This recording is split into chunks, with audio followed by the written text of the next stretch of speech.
EMP Magistrate, BVE, what up? Come on, man, well done. Yo, no, see though, they think we playing, son. You know, I feel bad. I feel bad. My dreams come in a fog, full of victims and people I robbed. I was hungry, I think that was a job. So when I moved, now I'm pursued by a mob. Cause you a bug, these four slugs will do the job. And this is the language of bangers and the scar. And it won't change, the game broke me apart. I guess I'm scattered like I'm bad at this God. I'm like F y'all, I ain't talking about my moms. I'm talking about my mans, y'all can't understand. I can't understand y'all. Man, they hand up on me, all their intentions is really all vicious.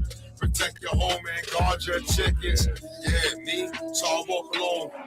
Man, guard your riches, cause you ain't home. You ain't fam. I'm feeding you to the fishes. Something fishy. F you, this me.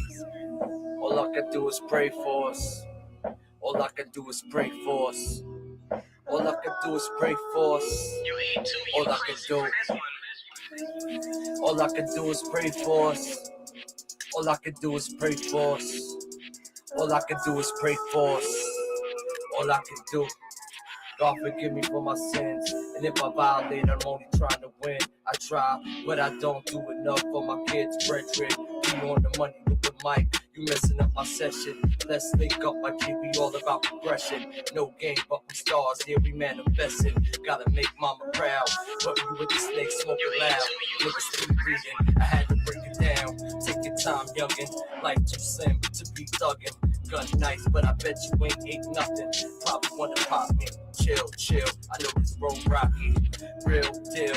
Everybody not rocking. Age again, not saving them. Never wish bad on no one. I pray for them. Hope the Lord stay with them. Life crazy. Imperial shit.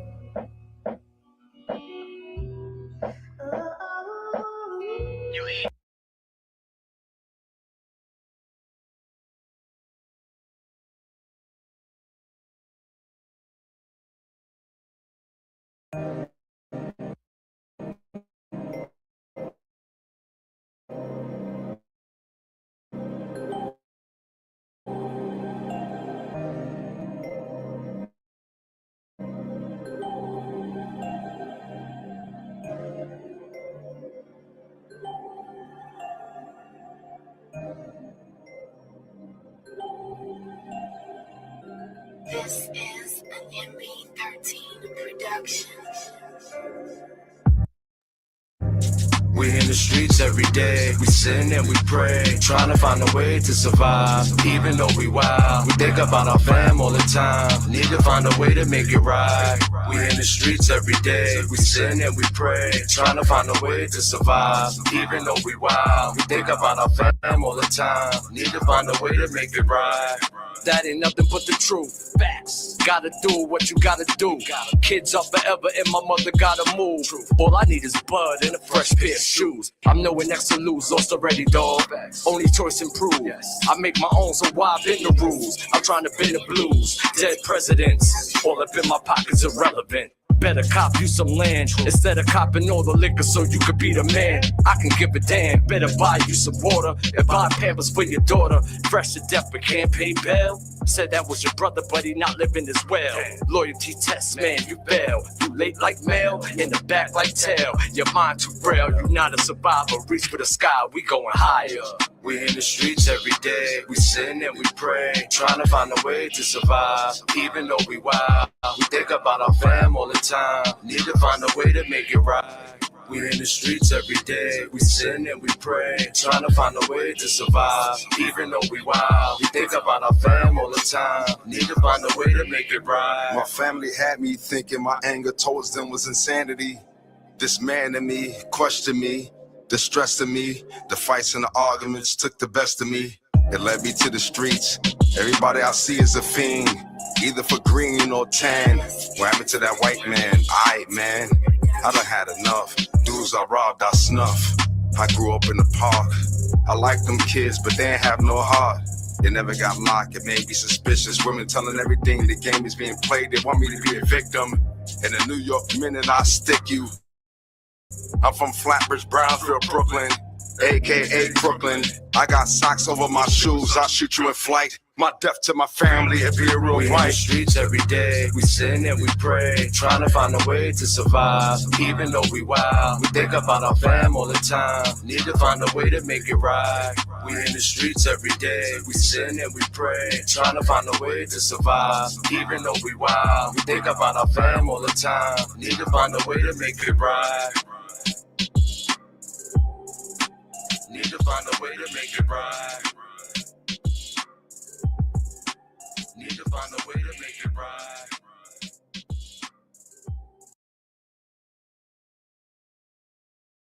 Yeah. What? No, man. Brave Star Beats. What up?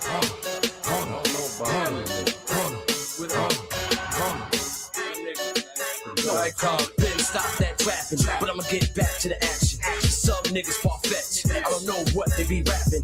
Never sold a dime or cut crack on that plate. I cut you short, you won't make a sale, and if you did, you had to wait. High on that high-speed chase, never really had no problems. Niggas know I kept that tray 8. If necessary, nut pop them. Some niggas turn to snakes, some others turn to snitches. Always holler, I'm a G. Now they straight certified bitches. Got love for my niggas who got love the same. I can't point you fuck boys, best believe I say your name. Never talk behind a nigga back or try to mess with his chick. Stole something from his house or set him up in his bitch. Get the cash, why not? Say no cop, why not? Say the name, why not? Sell the shit, why not? Take the charge, why not? You did the crime, why not?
They entitled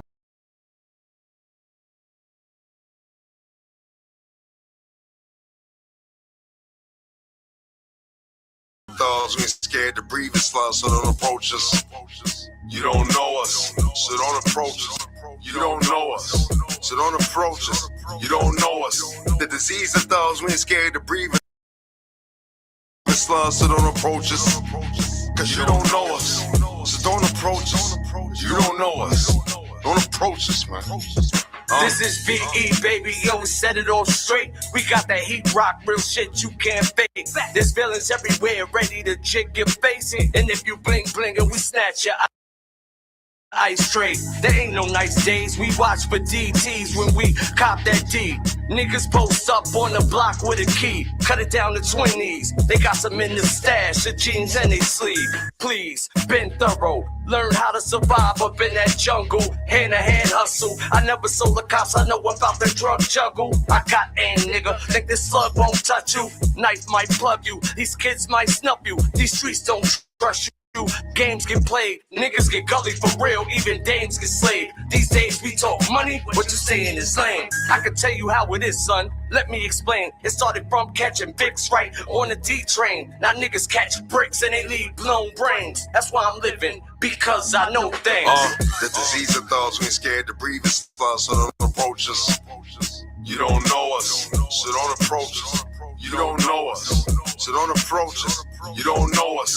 The disease of thugs, we ain't scared to breathe and slug, so don't approach us. Cause you don't know us, So don't approach us. You don't know us. Don't approach us, man. Insanity, please. It just ain't for me, Your Honor. I really meant to do it. They transgress the codes and then violate their oath. We done lost these sinners, these deuces, degenerates, these idiots. They don't really know the rules. You dumbass, you should have stayed in school. Kingdoms are torn apart on the back of these buffoons. And we got it easy, it's either crack or booze. I find a way to cope by choking on your throat. And have your Sunday crying, talking on your coat. It's real pitiful, this the city of wolves. They close, your cousin to smoke you. Man, you'll call your own brother a real motherfucker. Using curses, and all this shit hurts us. I'm real nervous, I'm like hurting from anger. And my mind ain't changing, caring is dangerous. The disease of thugs, we ain't scared to breathe this love, so don't approach us. You don't know us, so don't approach us. You don't know us, so don't approach us. You don't know us. The disease of thugs, we ain't scared to breathe and slugs, so don't approach us. Cause you don't know us, so don't approach us. You don't know us. Don't approach us, man. The disease of thugs, we ain't scared to breathe and slugs, so don't approach us. You don't know us, so don't approach us. You don't know us, so don't approach us. You don't know us.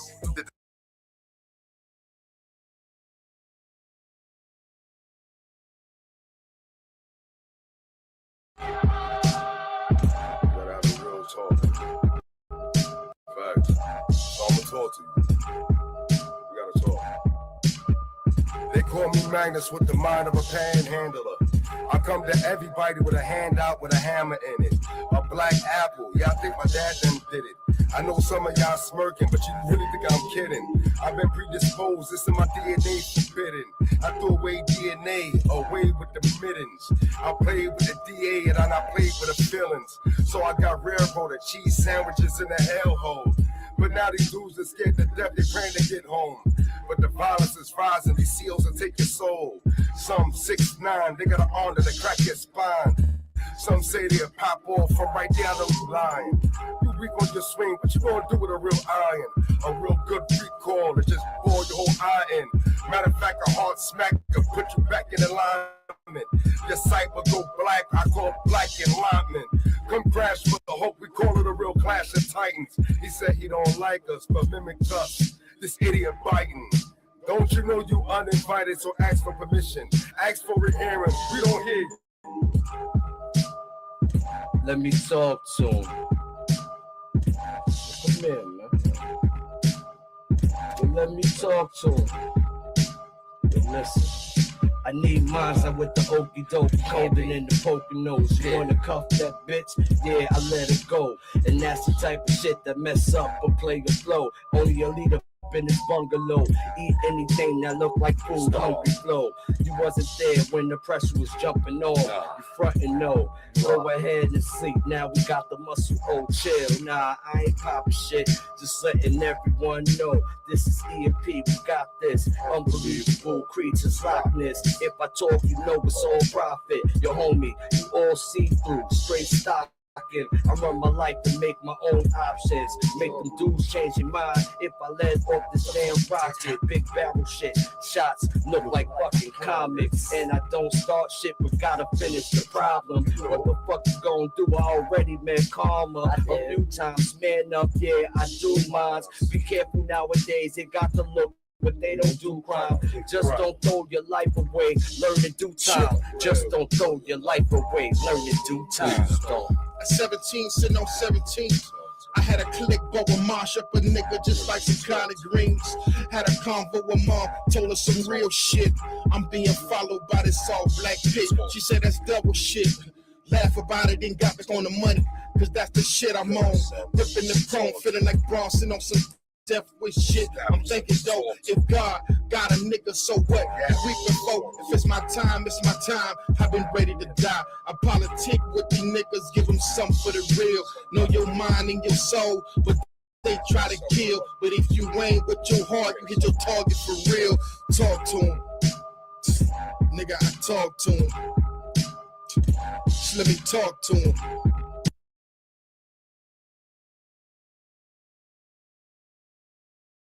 How do you define rap? What constitutes rap? That's what it is. It's poetry. Yeah, EMP, we do it. We breathing slugs, we cock and bust. It take knots to take guts. A knife in the gut, I push and thrust. These balls we cut with a lust. Look at me, I'm living in lust. You can imagine what I'm gonna make. Respect to the big homie Joey cracking. BE get it poppin', what I said was cracking. Yeah, we deep from Flatbush to Manhattan. We got some hammers to push that Manhattan. We get it poppin', it's like saying what's cracking. I'm on your block by the garbage, I'm like savages. I drink natties, I eat cold sandwiches. I burn cannabis, I think so savagely. Yeah, these mags act so cool that he got bread he ain't feeding, I'm turning him to fool. Tell him to meet me in back of the school. And everybody gon' clear his faces to the pool. You don't want to type this shit to happen to you. The fanny, the casket, get a grass in this move. I like a cat, I catch it, a Mac go boom. I like action, I'm actually long. Yeah, I'm an actual goon. I heard them, they whack, that's the actual truth. I'm BE, I'm actually loose. I'm actually shoot. With 2 Macs, I'm actually ruthless. This Mac will make you like factually mute. Your ears is gone, go hard or go home. We got scars on the body that'll break your bone. My mans don't flash, we just dig in our pants. Throw a Glock in your face. Yeah, we'll cop back. I cop back. I cop back. I cop back, yeah. I said my mans don't flash, we just dig in our pants and throw a Glock in your face. We'll cop back. We'll cop back. We'll cop back. We'll cop back. It's the M to the G, Z, the G to the Izzy. The haters stay greasy, BE stay flit out. Ride for 7 days, I'll clap you till you die. I just bought 2 magnums, I'll burn you till you fry. With a match of magnum, I'll stab you without a handgun. A clap in the face and broad day make your mans run. I got more crack than them, I like can't stand son. I told him, get a gun, I'm selling on brand son. Yeah. Why he kill him? He was so handsome. A 9 o'clock, I'm really like and one. I play ball, I foul him like and one. I do a layup and foul him, say something. His face in the clouds, I dare you to say something. I'm gonna put his face on the ground, all y'all pray for him. His pain, let's say we make a day for him. Judgment day, hating here, you just wait for him. My mans don't flash, we just dig in our pants and throw a Glock in your face. Yeah, we're covered. I cop back, I cop back, I cop back, yeah. I said my mans don't flash, you just dig in our pants and throw a Glock in your face. We'll cop back, we'll cop back, we'll cop back, we'll cop back. Kicking the door. Y'all better stop talking out there, man. I'm dead serious. Wow. We don't do this too often. Not seen no Beretta Black. What up? Nightcrawler, paper town. What up? Yeah. Mixtape. BE Evolution. Volume 1. Y'all better be prepared, nigga. Yeah, nigga, we on your ass. We on your ass, nigga. Yeah. Yeah. M.O. Hater. Shoot it greasy.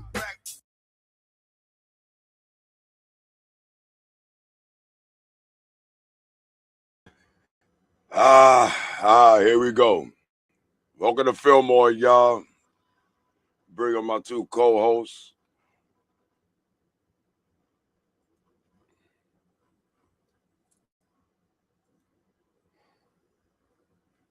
Guns Braves, Queen Mia.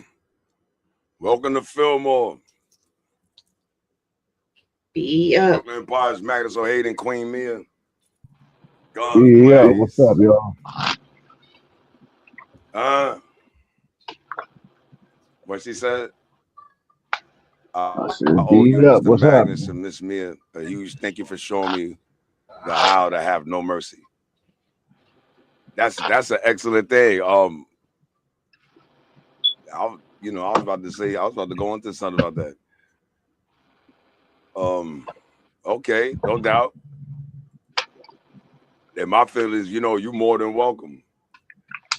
Be up. Be up. Be up. Oh, come on, man. Seriously? Everybody can hear me loud and clear? Yeah. What now? Well, I can't hear y'all. Hold on. I don't know, bro. I don't know, but I can't hear y'all.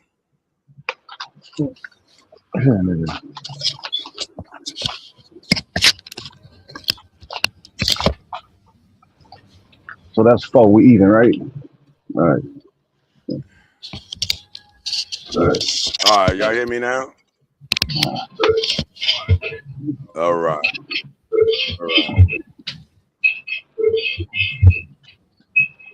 All right. Getting to it, it was just two things. I know Mia wanted to go into one aspect. I wanted to touch an aspect. And it's kind of right up the alley of no mercy, because right now it's seen in this time that being that there's a massive void in the industry.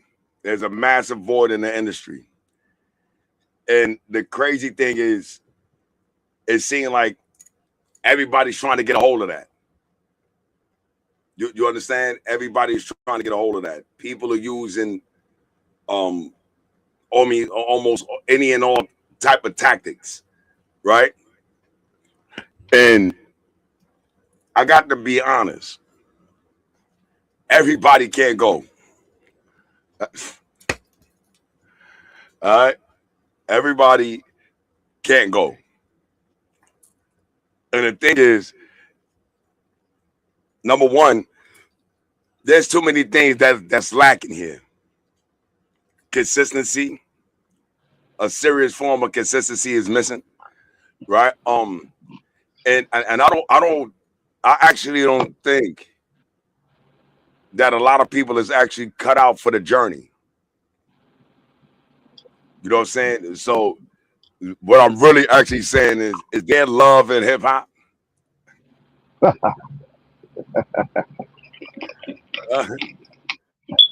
That's a good one. That's a real good one.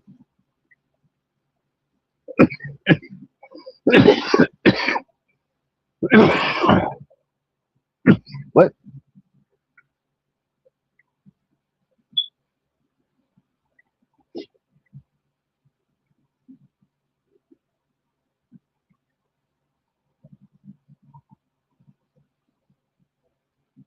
Where you go?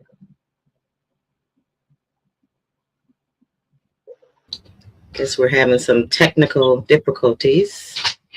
It happens. It happens. Yeah. There you go. Yeah, I guess my shit that just went out and in. But I think that was my question.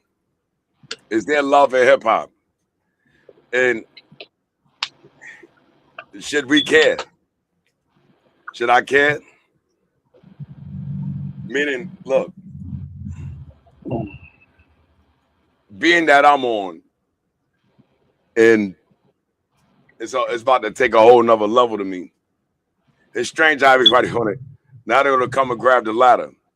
From 5 years ago, they couldn't stand our guts. They hate our guts. I'm in the chat to Ahmed. What's good? What's happening? What's good, Ahmed? Yeah.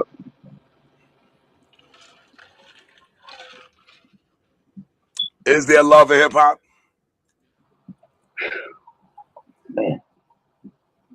And number two, shall artists in hip hop be in a relationship? Is that ideal? Because it seems like a lot of these relationships in the culture is actually crashing. And I'm wondering, is there love in hip hop? So two aspects of it. If you're trying to get on in the game and you got skills and you come to BE, should we aid you? Should we have compassion on you? No, it's a business. Or what? It's a business. If you love somebody, that's cool. You keep that outside of this. You gotta stick to business.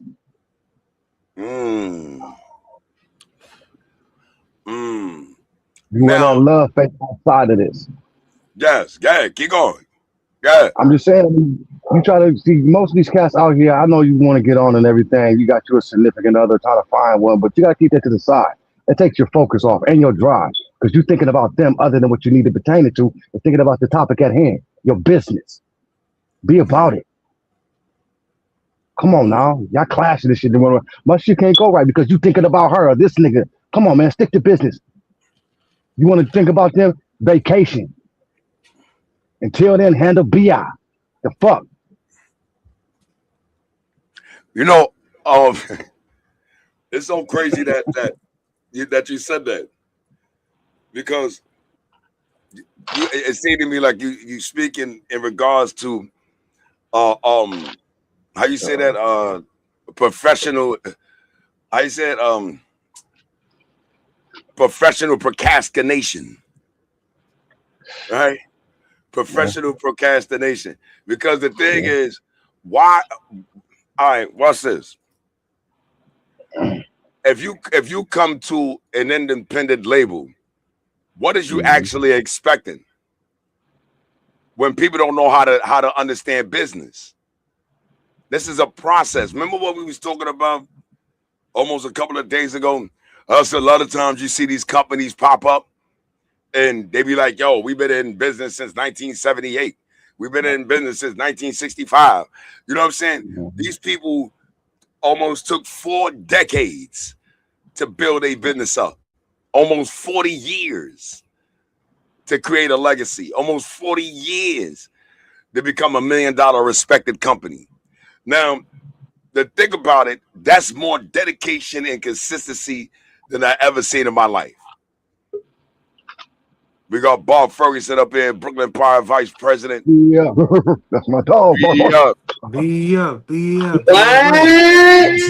Oh, what? Well, I knew they would spoon that tunnel out for you. I knew it. Got him out. Yeah. All right, give it up, Mark. All right, all right.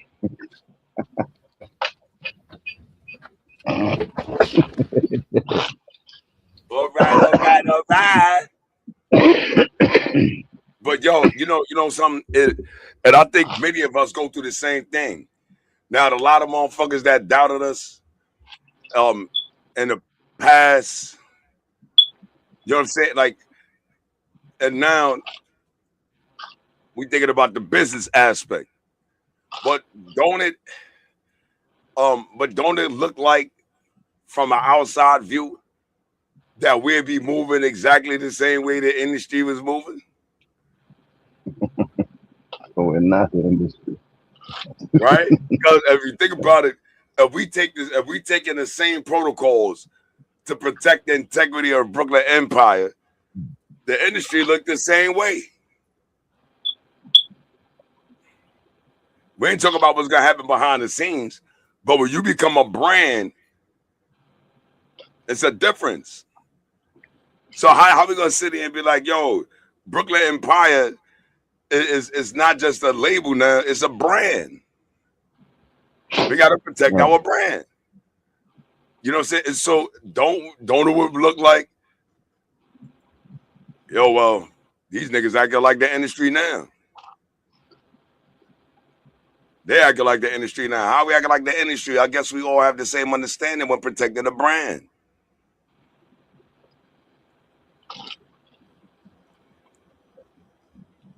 Right? Right.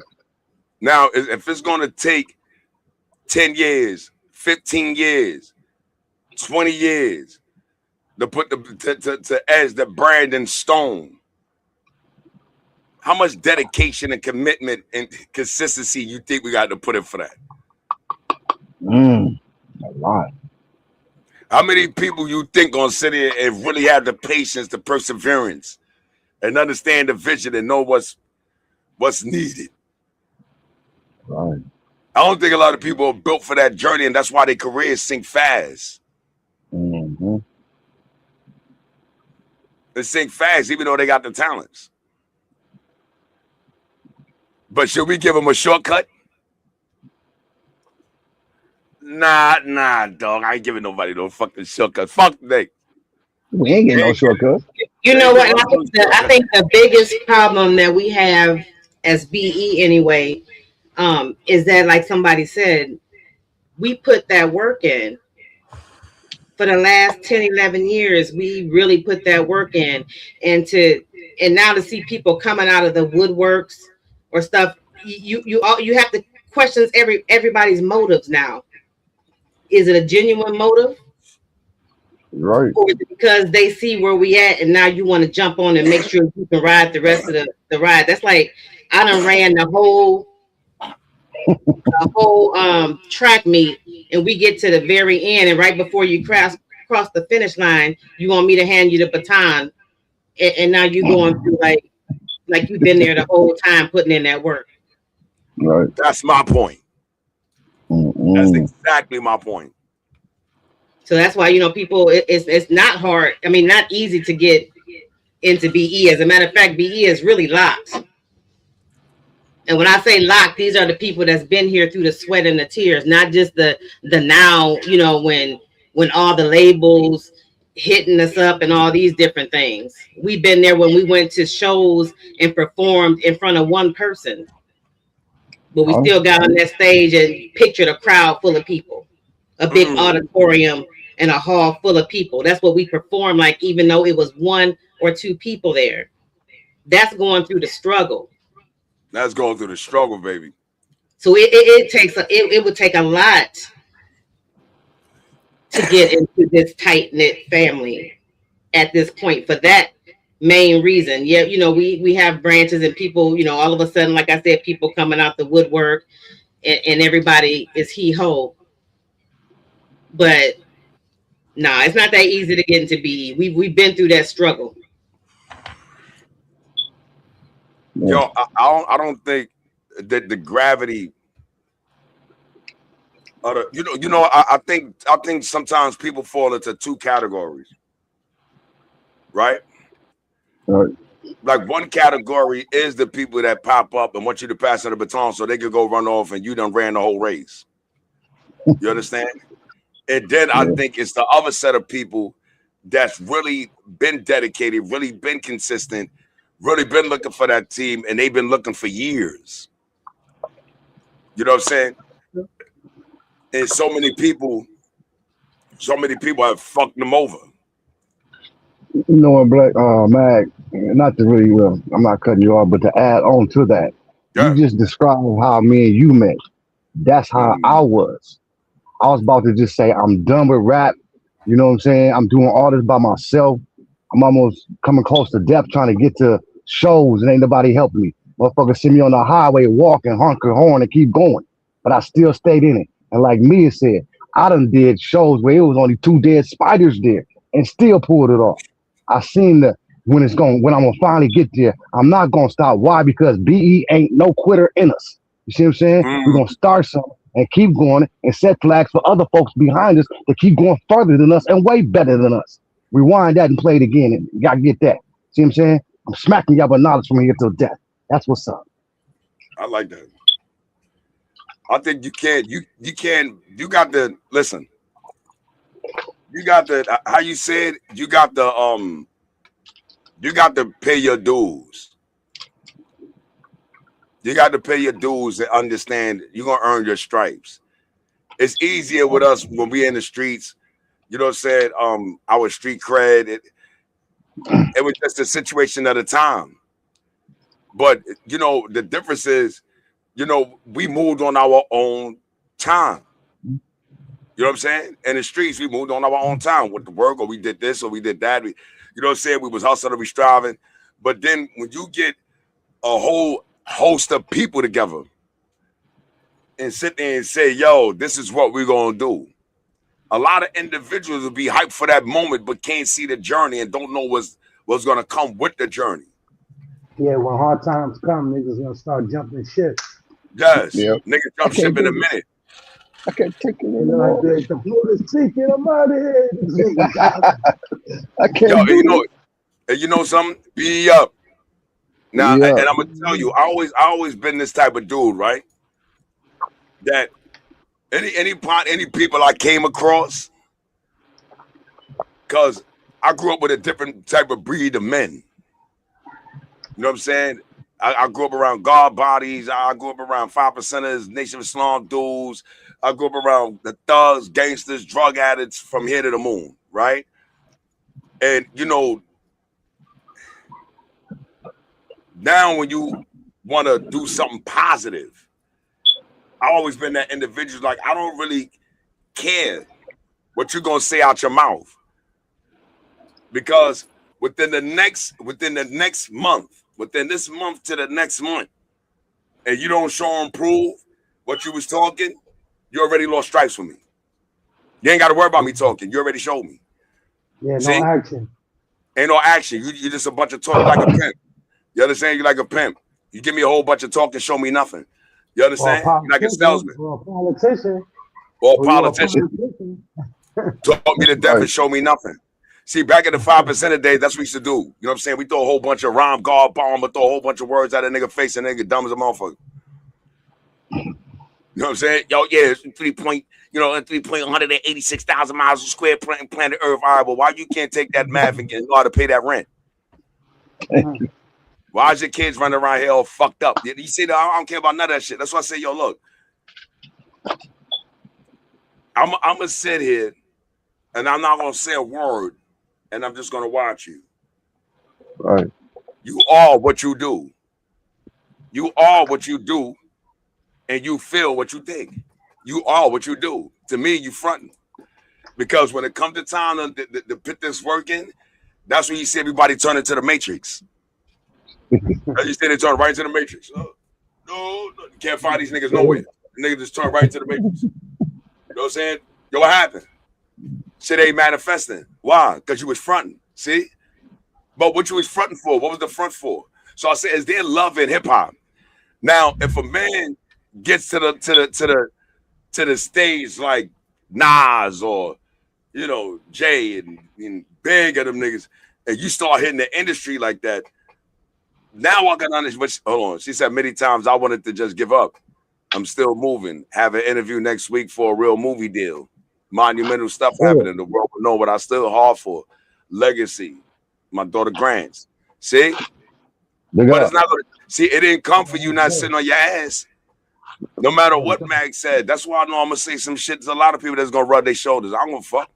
I'm telling you the truth. I'm not. See, my thing is that it's not that I intend to offend. I intend to enlighten. But somebody need to stop sugarcoating shit for you. Yeah, I got some water. Somebody need to stop sugarcoating shit. Stop beating around the bush with motherfuckers and tell them exactly what it is. Because if you do that, in Islam, it says Kulu Qawlan Sadida. Kulu Qawlan Sadida. Speak a word directly straight to the point. Stop beating around the bush. Yeah. Nigga, you go take a shower, you stink. That's it. Stop telling him to put his arms down when he around you. Yo, don't put your arms up around me. Tell a nigga he stink, man. Send him to take a shower. Yeah, you're right. It's kind of like a verbal. People don't realize when they do that too, they only crippling and hurting the person even more. That's what I was gonna say. It's a handicap. You cripple them even more because what's gonna happen is they're gonna go through life like that. People sugarcoating shit, and then they gonna come across a real nigga, and they gonna. And then they go act like they're about ready to jump off a cliff when somebody should have told them that a long time ago. Yeah. No, it's very true. It's bad. It's a bad handicap for people, yo. It really is. My mom used to do that a lot. You know what I'm saying? She used to like patronize people, be like, okay, it'll be okay. Nah, sometimes you gotta tell people, look, yo, this is fucked up. Right. Get your head out your ass and do what you gotta do. Get your head out your ass. Well, there's some people that probably could have went much further in life had somebody just been real with them. Yeah, now they've been bullshitting them their whole life, and it could have they did not give them the opportunity to maybe correct some of the behaviors or increase some of the skills they may have had because people was sugarcoating it. So they stayed at where they was at thinking it was cool. It's like babying somebody. Yeah. Baby. So. And I would start asking the harder question as to what do you really got to offer? You know what I'm saying? What do you really have to offer? I mean, because the thing is that we gotta understand what the real game is here, and the game is selling talent. Right. You're selling your talent. That's what we're doing. Yo, you want to buy it? Yeah, all right, well, pay me. Yeah. And I'll share my talent with you. You understand? So you don't go through no business and you looking for a B or C performer. You're looking for a class performer. Yeah. That's what I'm paying for. Yeah, somebody got it. Yes. What he said, our men, women, and children will have a say over what happens to their mental health. The government, I can't mention much about this, but it will all come out. I'm not sure what she's talking about. Yo, who's that? That's Patricia. Somebody with some secrets. What's up, Patricia? Because I can't say that. It look like mad tiny. I'll have to put on like one of them little magnified eye shits that you look at diamonds with or something to see that shit. Hold on. That's I crazy. got you, dog. Now throw some more shit. I can see it now. Yeah, I see it. I mean, even if ever happens to their mental health, our women.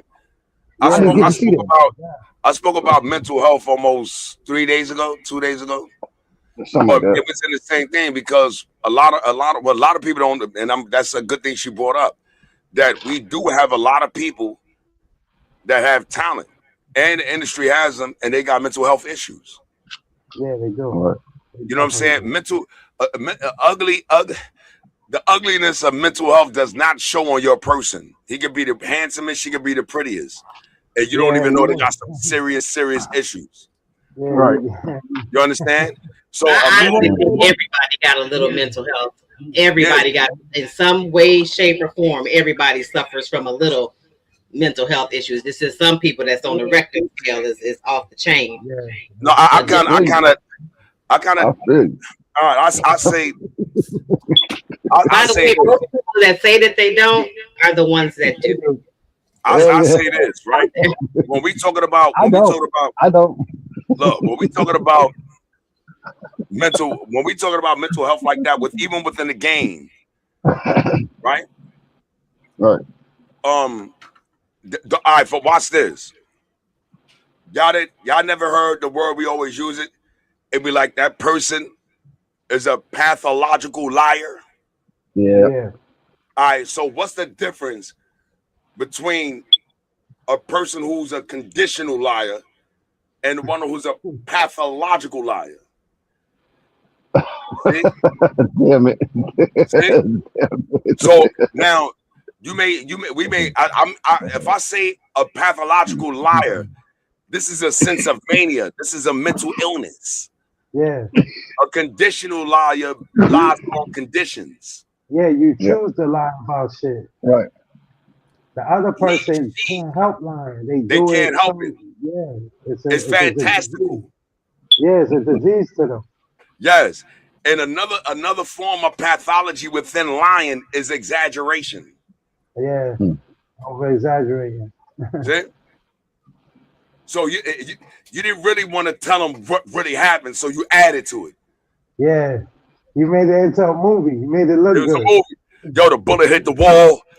Yo, the helicopter hit the side of the building. I went all the way back in slow motion. Yo, went back in slow motion, son. Y'all drew out the knife. I fell out the window, fell down 18 stories. Y'all jumped up, ran like I hit by the car. Yo, the car knocked me 10 feet up in the air. You know what I'm saying? Went to the trunk. And then I met Denzel Washington, right? So when I met Denzel, I didn't know I hit the nigga. Breaks. You got those kinds, but then you got the other kind of lying that just omits shit. They edit the stories out that don't benefit them or whatever. So even with those who omit, that's the conditional liar. That's what I'm saying. That everybody still got. That's why I said everybody has some form of mental illness. I don't care what nobody's saying. Like I said, the ones that don't think that they do, you better really watch them. See, everybody got a little something. Mine's definitely one of them. She said one that lies within themselves to tell others lies to be a part of something.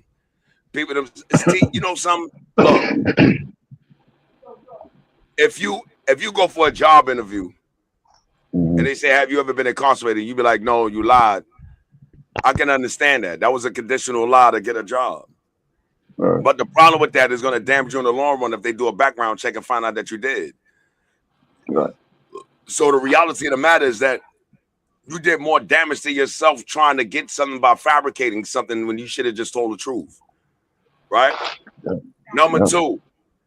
Now, when you look in this culture, like Tony Yayo, he had a problem. Tony Yayo and Uncle Murder from G Unit, they had a problem with Rick Ross. And the first thing, they're like, yo, Rick, first of all, I'm not even calling you Rick Ross because you're not a real Rick Ross. So let's understand that one. Number two is you was a correctional guard.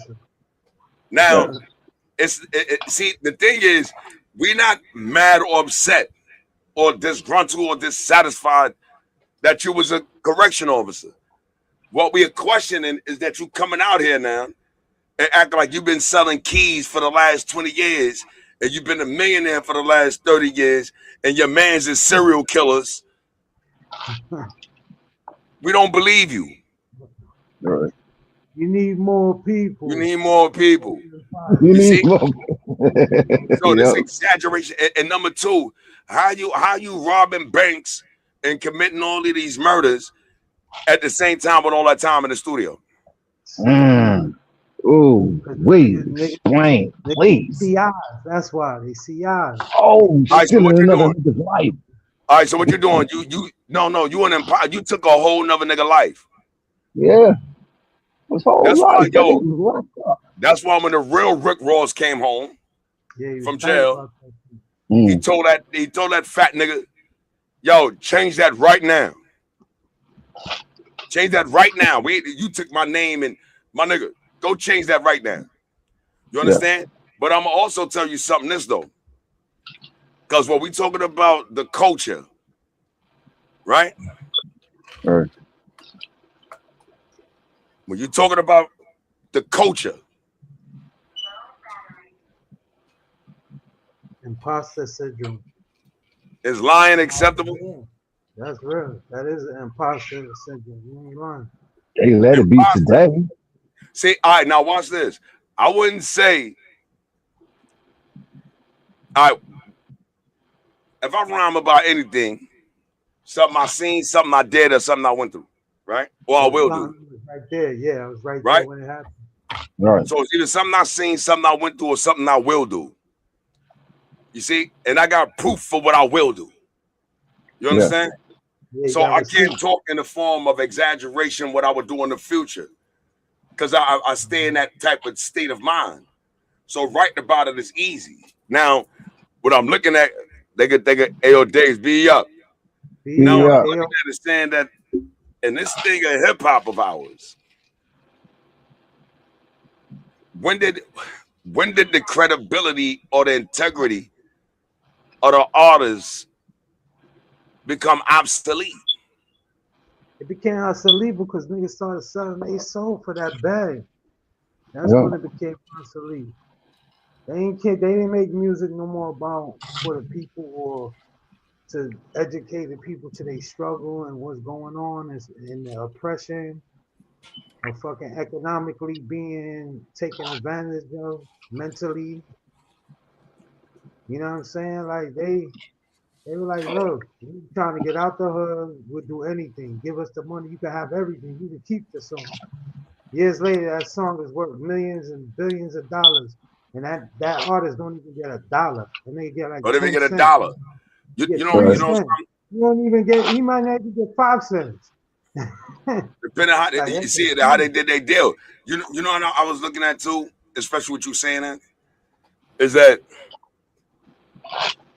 in this industry, it's two types of dangerous people you're gonna have to worry about. Right? And they always the ones that's close to you. Sad to say. It is. So if I didn't know you over 5 years, over 10 years, I'm already leery with you. Mm-hmm. You understand? Yes. Because I don't get to know you by good times. I get to know you by bad times. I get to know you when you put under pressure about my I said, how important am I to you? Because I ain't got to worry about you selling me out when we get up in the industry when you doing it right now on a low level. Yeah. Yep. It's true. You doing it right now on a low level. So why I'm going to trust you when we get there? Get rid of that nigga. See? Now, number two, this the other dangerous nigga. It's the one that'll hold on to your coat while you ride the wind and don't let you know he's back there. Yeah. You ride the whole wind, right? And then when you really start soaring to the skies, he'll tell you, yo, wait up. I've been there. Don't leave me.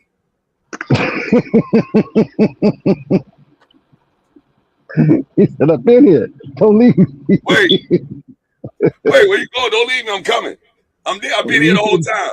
But he never identified or she never identified herself, but they watch you from a distance. And then when your shit popped, they jumped on you. I've always been here. But never supported you. So we threw our no mercy.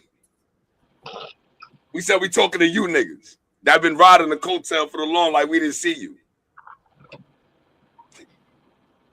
Yo, but that shit set off like a wave, nigga, like a tsunami, because everybody heard that word "no mercy," and it's like seeing one of them Simpson cartoons. Everyone's running in the street, hands waving, and they bugging out and shit. You see "no mercy," and everyone is just running the streets, bugging, no mercy. The motherfuckers. Yo. But yo, you know what a lot of people miss though? Yo, it's kind of crazy. Somebody told me that shit last night. Like, yo, you got the. What happened was, I had to go to a therapist, right? I had to go to a therapist, real shit. Because the reason why I had to go is because they wouldn't have let me out of SHU until I went and talk to somebody. I did a nigga filthy, you heard? So this is at the beginning of my bid. Nigga act up, I did a nigga dirty, right? I mean, ugly, right? So they're like, yo, listen, put that nigga in a box. Don't even let him out. I'll let you, anybody come on my face, tell me something, I'm sending you somewhere, right? So they put me in a box. After 9 months, I was like, yo, I'm tired of this shit, right? So when I went to go speak to the deputy superintendent security, like, yo, get me up out of here, man. I did my 90 days. Y'all kept me up here for 8 months. He said, well, I want you to talk to a counselor before I let you out. I said, all right, I'll go talk to the nigga, right? He cleared me out, no problem, right? Boom. After this whole meeting, this nigga told me, I never, this shit crazy, but he's like, yo, they got you as a PSR 14, right? And I said, yo, what the fuck is that? He's, it's a public risk safe code. So he said your safe code is a plus minus. You are what we call a apex A dominant character. You got you're somewhat stubborn. You also are arrogant, egotistical, and you got a problem with authority. At the same time, you're extremely intelligent. So I'm like, so what's the problem with that? He said, yo, with the right guidance. Now look what this nigga told me. He said, what the administration is saying about you is that you're dangerous. So I'm like, well, why is that? He said, because your anger is not irrational. I have rational anger, which they call indignation. You get righteously angry and fuck somebody up. So he said, yo, you're dangerous because you could become a cult leader. Oh, yeah. I was like, wow. He said, so I'm going to have to keep you here another 60 days. He said, I'm going to have to keep you here another 60 days to have more sessions with you. Now we got to think about it. They call that an issue. Who ain't arrogant? Why do people want you to walk around and have no conceitedness or confidence about yourself? Well, I got to be arrogant because I don't give a fuck what you say out your mouth. That's a fact. Arrogant ain't nothing but exalted in love. Huh? That's how you feel. That's how you feel. It's your opinion. Exactly. You gotta listen to what the next person is saying. They ain't God. And the fact of the matter is the reason why you call me arrogant because I don't like y'all. That's the truth. My mans and my family, my woman don't feel like that. They love me. Why you saying that? Because I don't like you. Yo, that nigga arrogant. Right. No, he ain't. I just don't fuck with you. I think people sometimes confuse confidence with arrogance. You have Yes, more, confidence to say some of the things that they wouldn't be confident enough to say. exactly. Yo, she said a sociopath, a doctor would call it. A doctor wouldn't call that sociopath because a sociopaths are socially aggressive. Yeah. We used to have the terminology in psychology where they used to call people psychopaths. But if you ever Psychopath. go to the what is called the Diagnostic Statistical Manual of Mental Disorders, that is the Bible of psychology. If you want to know any psychological term, from necromancy, a man that just love having sex with dead people, it's all in there. Yeah, called necromancy. So what happens is that when you call somebody a sociopath, you're looking at a person like Jeffrey Dahmer. Yeah. You're looking at a person like William Gaines Gracie. These are sociopaths. Yo, matter of fact, I'm gonna tell you something real quick. Every day while y'all in the street, y'all walk past at least 10 serial killers and don't even know it. Oh, yeah. Niggas right amongst us. You walk past elite and they just never got caught. Yeah, because they act like normal people. And they're calm. They lay back, they cool, you would never even know. And She said, no, they're not. She said, no, they're not. My husband was labeled a both narcissist and sociopath. See, your husband was, first of all, me and your husband are two different types of men. We don't have the same qualities and characteristics. Number two, the doctor that called them a narcissist and a sociopath, I would say that's a defective comparison. Because narcissism really doesn't entail social apathy. Social apathy can entail narcissism. See, when you're a narcissist, it's like extreme love for oneself, but at the same time, so stubborn that a person won't accept self-correction. They don't see no error with themselves. That doesn't lead to serial killing. Now, in another aspect of the meaning of what sociopath can mean, social apathy, meaning that they are how you said? They was not super cold. They're apathetic. That's the best word. They're apathetic. APATHI.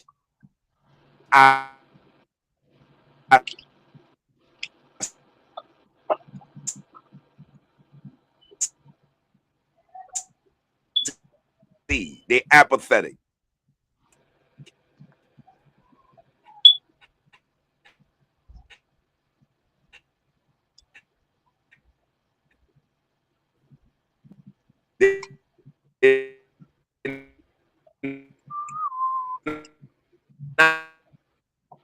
They're not empathetic. They're apathetic. They don't give a fuck how you feel at all. Yeah. Word quite he strike, it would say word. And quite he strike, it wouldn't say a word. I mean, if you have we talked about this in a state of domestic violence, right? All right, watch. All right, look. We talk about love and hip hop, right? And within the midst of that conversation, we're gonna have to start looking at these personality types because we're coming across them, right? We're gonna be coming across people that's pathological liars. Probably did a song here, song there. Give you this grandiose picture. They was in the Madison Square Garden. They rocked the whole 200,000. They was in England, right? Yo, they was in England. Came back from Paris, met G Unit with 50 Cent, shook hands with Jay-Z, met Big in 1975, right? These niggas, right?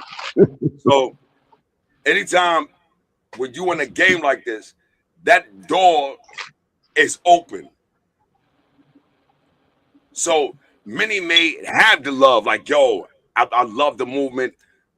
I want to be a part of it. But the problem is, what they actually think they get out the movement is actually not fulfilling them. So they start sabotaging it. Yeah, self-sabotage. We had a couple of those in our crew before we got rid of them. Start sabotaging. You know, I'm gonna tell y'all something, right? This is very, very, very, very unique. I spoke about this many a times before. I think a lot of individuals probably didn't even catch the gravity of what I was saying. Because sometimes, many a times, it may be so deep inside the subconscious mind of a person they don't even know they're doing it. Let me show you something. There's a term in the DSMV, right? It's the 5th edition, but there's a term, and the term is called a telephobia. I want you to look this up, right? Y'all don't have to. I'm giving you the meaning now, but now this term,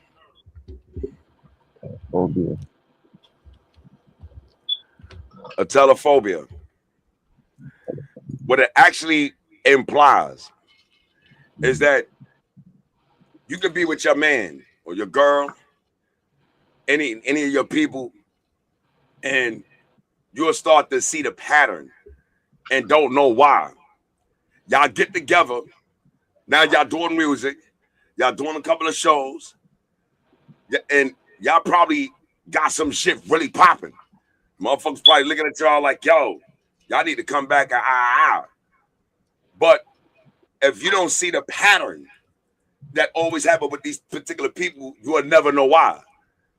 Because every time you'll deal with them, you wind up coming up short in regards to success. Why is that? Why do they fuck up every deal? You think all these megastars never took a fucked up deal? Think. Yeah, they sure did. A few definitely. Right? And they learned how to get out of it down the line. Down the line, after they got screwed so many times, they were like, wait a minute, something ain't right. Then they started waking up. I agree with that. I agree with that. Like, oh shit.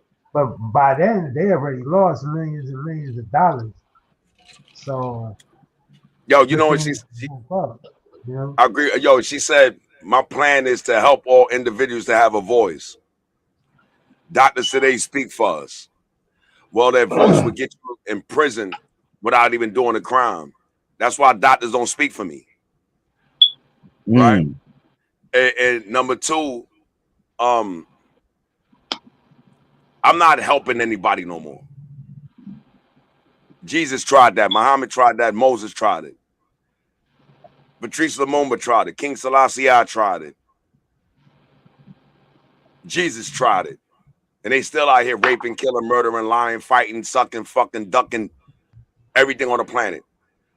Be it they Christian, Jew, Muslim, 5%, I don't give a fuck. Madness is running through this whole planet with a whole bunch of people that say they love God. I don't believe none of that.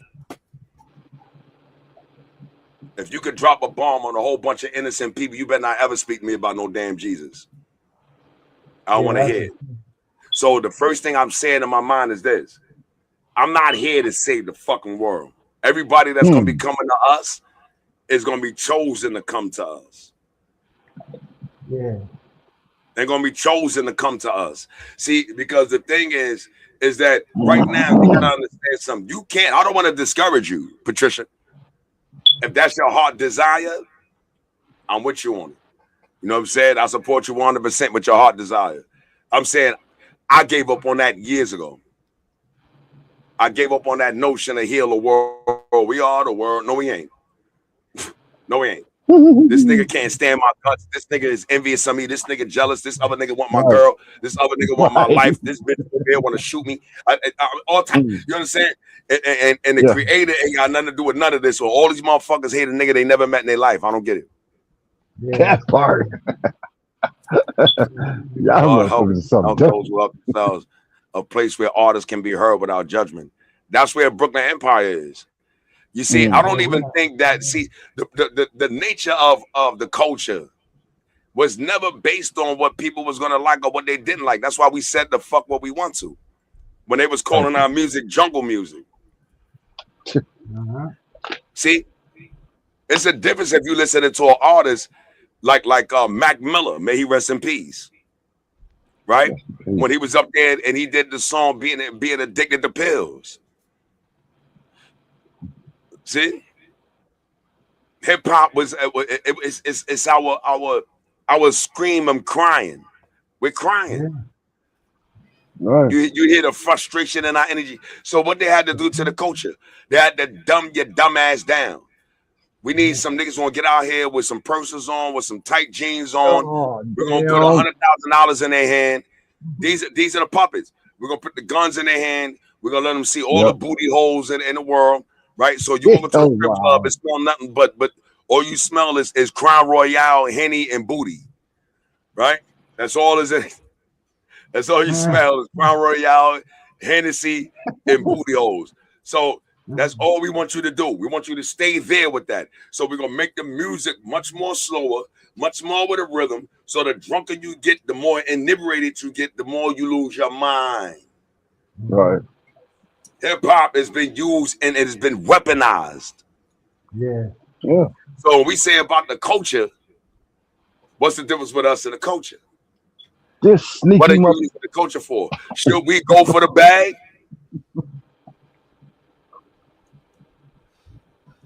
How else we gonna fund our venture? We need a bag.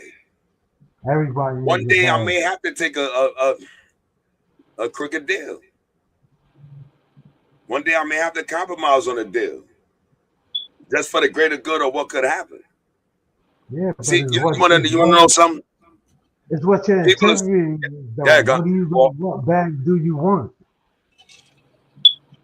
Because there's more than one bag and more than one person you're going to deal with that bag. So what are you going to, because you're going to get fucked either way. So which one you going to choose? So, yo, I'll tell you what.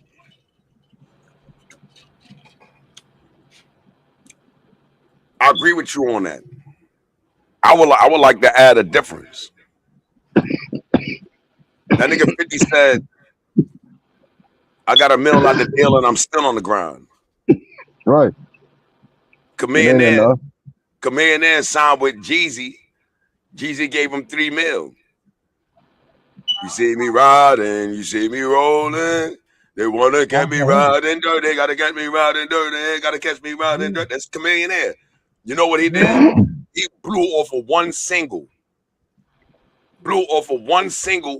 Renegotiated his contract, and then remastered the song. You catch me riding, you catch me rolling. Look how smart this nigga was. He blew off one single. He didn't even have to make an album. He blew off of one single, remastered the single, renegotiated his contract, and then took the single and sold it to Disney. Now they put it in all the commercials. He get $100,000 a check every time they throw that commercial up. Except for the rest of his life. He had to rap again. See me rolling, you see me riding. That was intelligent. So what it mean was, as an artist, a lot of the artists that did that is showing you it's not about the bag. You've been wanted to contribute. You've been wanted to compromise. You've been wanted to be a part of that. You understand? I'm like, yo, look. I remember when I went to this Maxi spot, right? And I was up there for but I probably stayed there like 3 years. But one of my mans is there from the town. This nigga's a shooter, right? I mean, he's a shooter. He's one of them, right? He's one of them dudes. If me and him had drama, I'm on a roof with binoculars looking for him. He's one of those. All right. He's not a nigga to sleep. He's not that dude. All right. He's, yo, I got drama with you. I'm gonna catch you anywhere it's on the pop. I'm searching for you. I'll get rid of you. He's one of them, right? He gets locked up. I meet the nigga up north. So one day I'm walking on the blocks. I'm cleaning the blocks. Got the broom. I ain't got to go to school tonight. I got my GED already. So I'm already walking around. I work. You know what I'm saying? So now I'm starting my college. That's why I came to this jail to start my college. I see this nigga on a company, and he's holding on a gate, like on the gate, like hugging a gate tight. So what the fuck is this nigga doing? So I goes downstairs and look up. Because I know if he'd have seen me in the company, he turned back around, he could see me. So I said, yo, you know what? I'm gonna go downstairs so he can't see me and look up and see what this nigga doing. He's getting his dick sucked. Fucking horrible.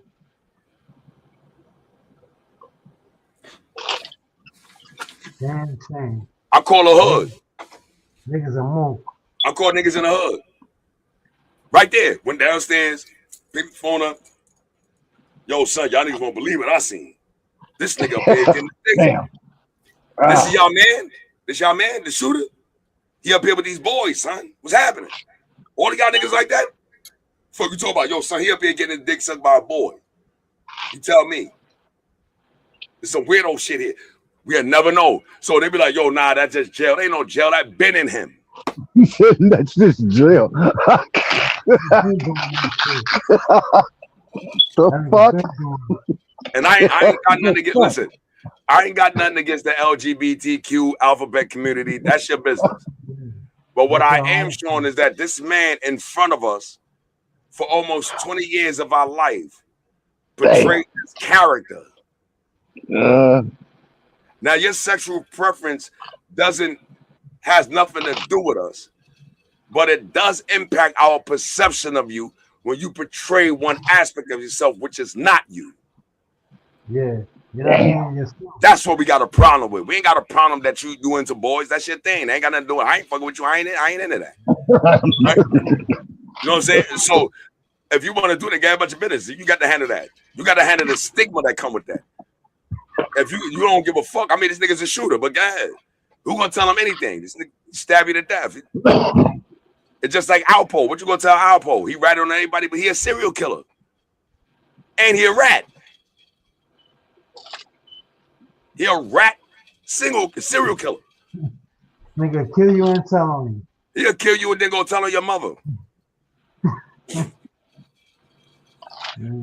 So the thing is, when we start looking at these examples, like, okay, well, what role should we take?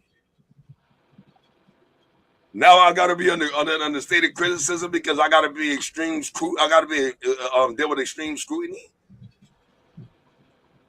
I got to scrutinize everybody that come in Brooklyn Empire. Yeah, I have to. I got to protect the brand now. But it's gonna come a time when I'm gonna have to make a compromising situation for a big bag. It might be a publishing. It might be royalties. It could be anything. Yo, listen, I take the 10%. Because this can't go like this longer. So I got to get this done now. I'm going to have to take a compromising deal. Got sacrifice. See? So motherfuckers to tell you all the time. Now, what is the vision when I was telling about this at telephobia? That's what I got sidetracked on. The telephobia is what happens when a person that has an endeavor that they want to do, but as soon as they get to the level where real people are looking at them and want to give them opportunities, all of a sudden, it's going to be a whole bunch of problems. And they start sabotaging. And you don't know that what they doing is intentional. Because the phobia inside their mind makes them think that they won't add up to it. Because niggas really be lying. I remember Bark told me one time about an individual. And they said, we don't believe him. You'll always find these people that you was dealing with always struggling and getting no higher than you left them. They suffer from a telephobia. That's why you always notice the same patterns with them. Yo, I was going to ride with these niggas and then this happened. Yo, I was riding with these niggas and but these niggas and that happened.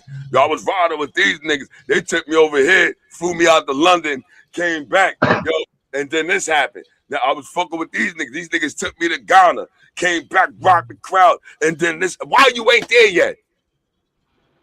That's the truth. You definitely have to ask what's the common denominator and all that. All of them agreed to do you wrong, like nothing turned out right for you. You're the only common denominator in that whole situation. So it's you. Yeah, exactly. It's your ass, nigga. It ain't them. You the one that fucked the pack up. They ain't messed the pack up. You messed the pack up. It goes beyond standard perfection and causes individuals to avoid situations, tasks, or relationship where they might.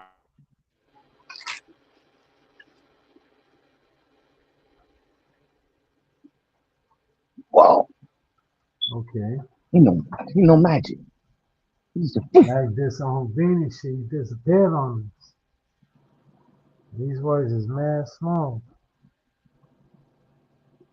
See if I can clap him back. Didn't work. Ah. Yeah, because my computer goes in and out. But it said it goes beyond standard perfectionism, causing individuals to avoid situations, tasks, and relationships where they might fall short of unrealistic standards. That's a telephobia. She just gave you all the definition of a telephobia, what I was telling you about. Good shit. Yeah. Now, I want y'all to look at the definition. They might fall short of unrealistic standards. So they put a standard on their head when they reach a status of success and think that it's unrealistic, and they be like, yo, nah, I can't fuck with it. All of a sudden start sabotaging it. See? That's backwards shit. They don't see, but they don't know they're affected with it. They don't know they're affected with it. That's what happens with phobias. See, you look, especially with these two words, phobia and a mania. A phobia is an unrealistic fear. It's unrealistic. You understand?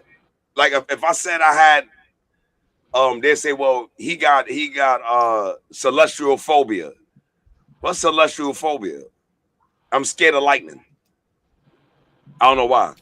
So on the rain outside, I go into a state of fear that you wouldn't even think was, what's wrong with this nigga? But I have a real unrealistic phobia. Yo, lightning gonna strike me anytime it rains. It's not even real. The odds of me getting struck by lightning, I got more chance to get hit by a car, bit by a raccoon. Yeah, that's the truth. You're definitely right about that. You understand? I got more odds of being bit by a raccoon before I could walk outside, dump the garbage, raccoon up in there and see me, fuck this nigga doing wild on me. You know what I mean? You know what I'm saying? So then getting hit by lightning. So you got to think about it. It's hard for us to see it because nobody will bring that to our attention that these type of people are on a consistent pattern of destroying possibilities and opportunities. So they're giving you an opportunity now. Yo, I'm gonna put it in front of your face. Yo, I don't know about it. What you mean you don't know about it? You ain't do nothing yet. Go ahead. What you gonna lose? See? Phobia. See what happened. So you gotta think. That's all. Like, you look at these people like, yo, everybody with yo, look, let me tell you something.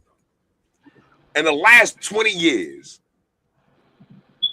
that y'all been doing what y'all been doing, look at everybody in 20 years that's been trying to do the same thing you do. You tell me. Why haven't you got where you were supposed to be at yet? Let me tell you something. I remember when I first met our first engineer and producer. Engineer. He ain't no producer. Right? And when I heard the talent that this man had, I was shocked. Like, yo, this dude is really talented, with this engineering thing. Like, damn, I'm really impressed. And I've been around heavy hitters since I was 9. So I know what engineers sound. I know how to hear music. This nigga's nice. But wait a minute, something's not adding up here. Why are you in this situation?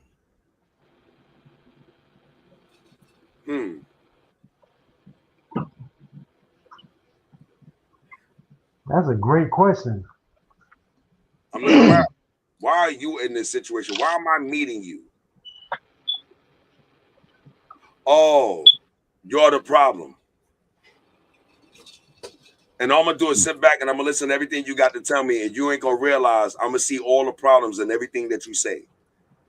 5 baby mamas, 6 this, 6, 7 that. Nobody here robbing this, got that, this, that, trying to hustle this. Oh, no wonder. Your whole character's twisted. You will never go nowhere.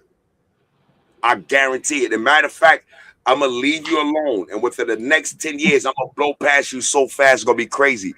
And I guarantee you, if my assessment is correct with you, you're going to be in the same position I left you 10 years ago.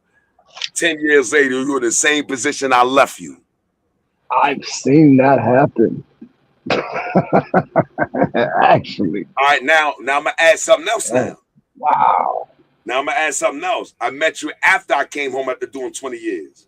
So that means that when I was locked up doing 20 years, you was out here 20 years. Crying. And I blew past you after leaving you 10 years later. So that means that I blew past you in 10 years what you couldn't do in 30. This is your brain on drugs. No, that's crazy.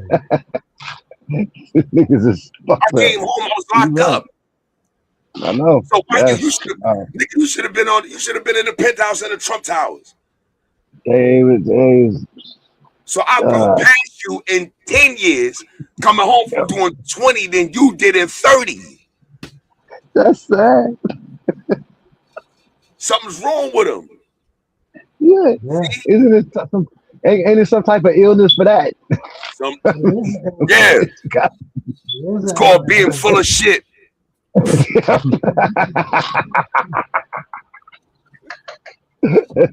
got to be. Yo, I've always been an individual that's been focused on results. I want to see results from my work. See?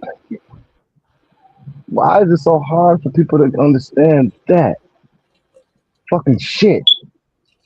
Man. That's why I say a lot of times. About is $1 million talent. $1 million talent. It's a damn thing. But that's like wait, what's your favorite line? You say your talent can take you places your character can't keep you. Hey, That's a prime example of it. Your talent can take you places your character can't keep you. You know what? You know why that's true? Because people really love Michael Jackson based off his character more than even his music. They say, yo, his character is wonderful. He was easy going. Mike was very, very easy going. And on top of that, he was really soft spoken. Well, thank you. I'll get back to you. Highly intelligent. He'd have to scream a word. But his character was pristine. They wanted to be around him. Like, yo, just sitting around this nigga is cool. You see? So what happens is that I can't invest in you if you got a fucked up character. Why? Because if I take you to, yo, you know what? Listen, I'm going to get some endorsements for you. I got some billionaires in the building. Don't fuck this up. All right? We're going. And I'll put you in there and you lose your mind. Yo, tell a nigga to send something my dick. Yo, I'm going to kill this thing over here. Yo, why you wearing that? Yo, this nigga like a faggot. Yo, before you realize it, it's over. They're going to look at me like, yo, you brought this crazy ass weirdo. Look. Now I blew all my endorsements. Yeah. Because of your character. Forget your endorsements. Ain't nobody fucking with you. Ain't nobody fucking with you. Right. So now we're going to look at your career. What's going to tell me anything about you? It's even two things that could have. Yo, funny you said that, man, because that same situation happened to me years ago at the Hot 97. Went to go see DJ Enough and some executives in here spit. And I bring one of my men from the hood, named Rest in Peace. May peace be upon him. This shit named Science. Nigga was nice and rapping too, but he was just there because, you know, he wanted to roll. So I'm like, all right, come through, roll with him. So we battled against Peter Gunn, Lord Tariq. They had a group, and basically we were the ones they were looking at. Me and Don Q and Peter Gunn's and Lord Tariq's artists, whatever they group, whatever they was called, I don't know. So that they said some shit to us, some slick shit to us, spitting. We just spitting music. We ain't even trying to battle niggas. We just spitting songs like hits, letting them know, look, we can make music. These niggas is battling us, like coming at us. So nigga came at us, and my man just tweaked down, was like, y'all niggas think y'all gangster, yo. I'll show y'all niggas what's gangster. Come outside, nigga, right now. I'll show y'all niggas gangster. Y'all niggas pushing.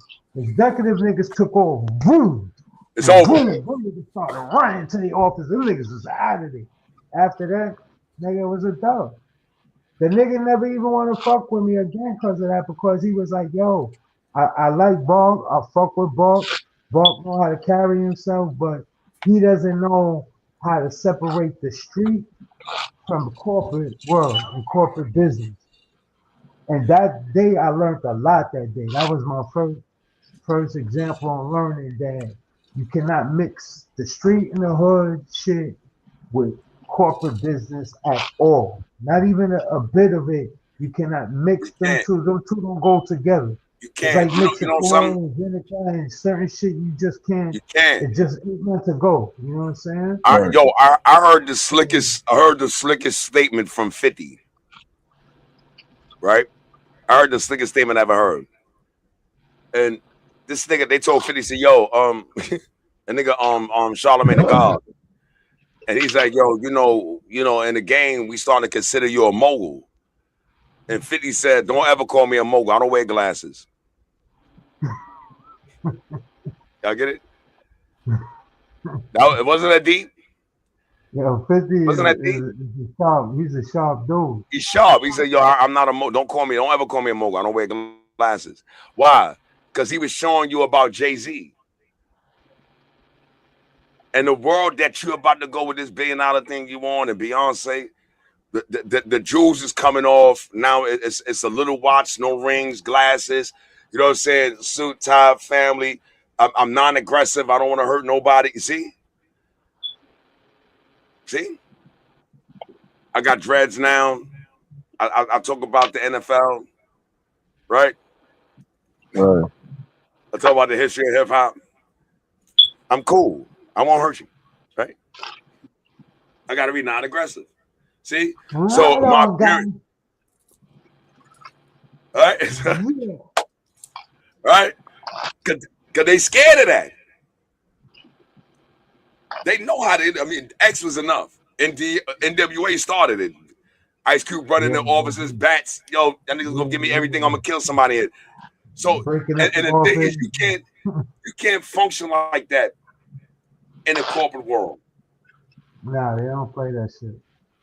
And what a lot of them are not telling you is how your money is being reinvested for your project. We in the mind state of where we come from, you're gonna pay me right now. That don't work like that. Yo, my album just went double platinum. It don't work like that, bro. Now we got to get you on the radios. Now we got to, you know what I'm saying? Now, so when you look at Fifth said what? Now I'm on all these radios. My royalty checks coming for the radio. Rebirth of Liberace. He getting all his money from royalties off the radio station. The label ain't even paying him. That's why he wanted off of Interscope. See? He said, yo, M gave me $1 million. The label didn't give him $1 million. Eminem gave him the $1 million. Yo, here, I'ma sign you. It's a difference. You ain't gonna run up there in the label. Label ain't gonna offer you no $1 million. Yo, we'll sign you for 500,000, 600,000. See how your album do. Yeah. Like what? Nigga, I can make that on the street. Then they're gonna take all that money back from you because you ain't invest your own money into yourself. You ain't even invest your own money. So you know, everything they spent on you, they coming back for it. Of course, because you're the brand. What do you? All right, watch this. You end up with nothing. What do you do to a hoe when you a pimp and want to corner the market? It's called monopoly. Mm-hmm. See? A monopoly. I'm going to put the best hoe out here. I'm going to get her teeth fixed. I'm gonna get her. I'm gonna get her a vaginal mesh. Wow. Nigga said This, hey, that's great, man. nigga had to say the mesh with Love that the nigga. I'm gonna get her a vaginal mesh. Get her a BBL. You gotta tighten that thing up, right? You gonna turn that into a plastic fucking doll, nigga. You gonna I be got a plastic doll. You gonna be the baddest plastic doll on the strip, nigga. Plastic doll.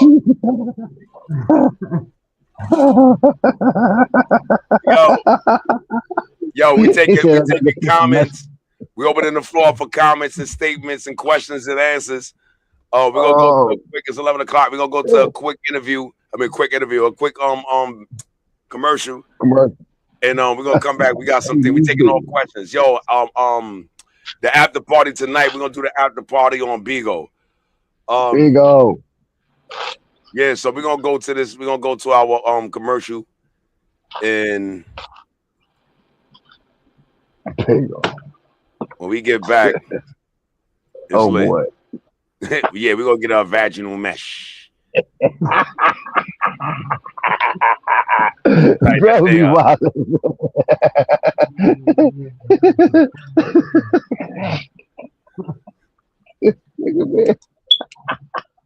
It's a vaginal mesh.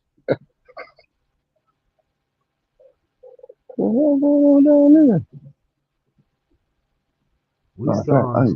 went to commercial. I'll be right back, bro. Vaginal mesh. That is funny. You forgot to disconnect him? Yeah. I was like, he went for a commercial break. We still here. Hey, yo, that nigga Mag went on it.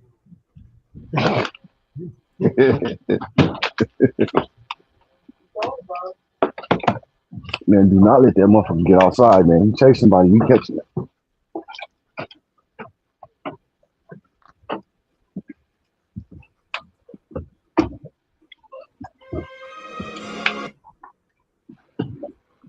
All right.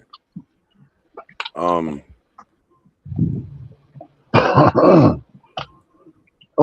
man. Whew. Hello. Y'all got like 60 more pounds to go, man. 3.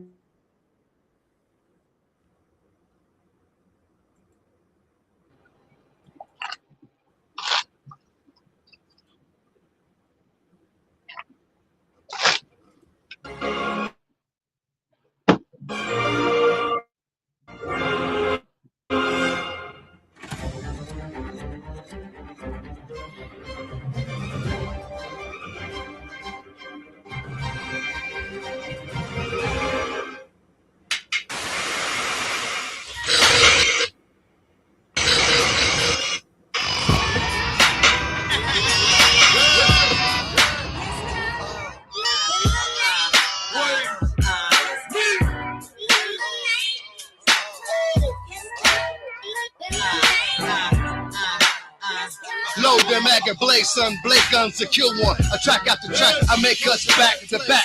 I smoke them bunches like that. In the pursuit, a major stack of 7 dangerous movie tracks that'll sing it to a place to never come back from. Because you can only do this trick once and drink it. Gasoline and striking the match. We're dealing nothing but walk back the beat. We don't have to stay on the attack because they fit themselves, but oh well, it's just more organs to sell overseas. Even folks in Australia got love for the BE family, and even the man in China with his rice cake. You know, man, a QB, an Ayo Diggs, a DJ Big, a Boston West Side, and I be Guns Blaze. On and off stage, I keep them all amazed while they're thinking of straight because they're speaking in different ways. Come on, nigga. In the night. That's what we call nigga. In the night. In the night. In the night. We're gonna come in the night. Yeah, kind of hysterical way they think they can match my flow, and just when they think I caught oops, then there I go. In and out of lanes, bringing nothing but flames in the 813, but from the 248. Don't get it twisted, I come close fisted, and what I want, let's believe that I get it. I'm on some bullshit, yeah, I'm the realest. In case you missed it, yeah, I'm me a bitch, me a bitch. Mine differs the same. I feel ashamed when I mask up. A long trail of victims, I put it in a nigga's wishes. A force of nature, boss, and I'm bored of hatred. My life is raw, you could lose more if you faking. They tore soul asunder when hunger made them take it. They stay taking risks to a bitch, strip you naked. Eat to live and die. Think quick, my crooked eye. Blow smoke, chain smoke. Make it soul, so can I. Hard, can I. Black loafers, black tie. Gun butt, black eye. 6 foot, black guy. We all targets. My whole half retarded. And we all did it. We in the cloud with it. So don't take it personal. I think he took the purse too. It could have been worse, boo. It could have been worse for you. Niggas ain't merciful. We put in work with food. We put in work with food. We put in work on you.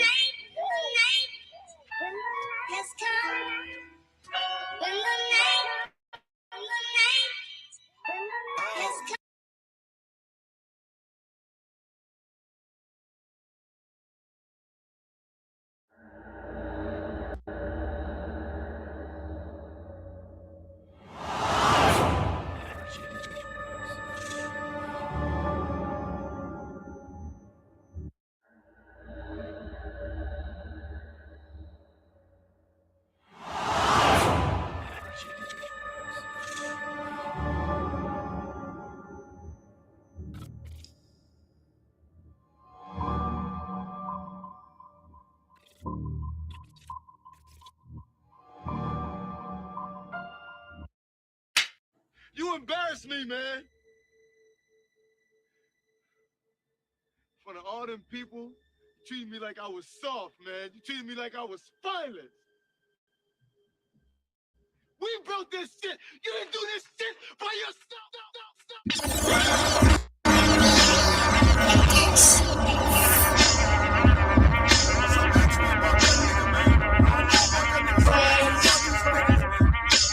How many of us out there? How many niggas?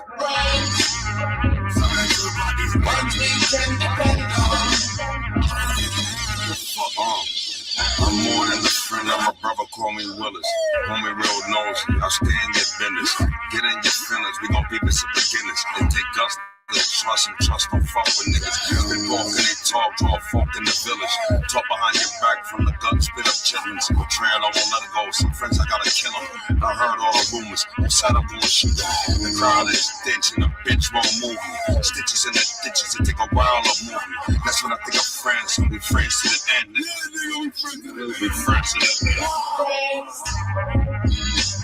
How many of us out there?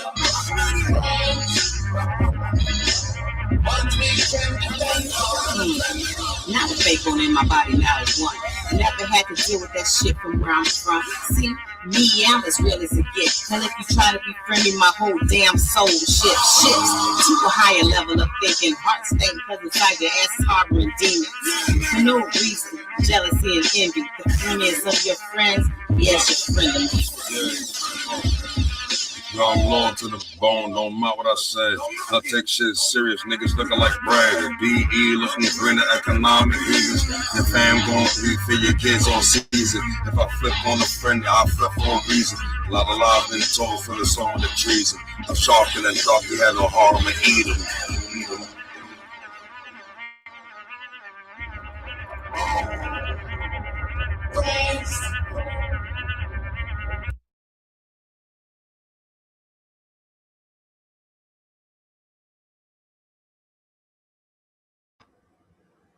Well, we back, y'all. I couldn't believe so many people try to take our song and remake it.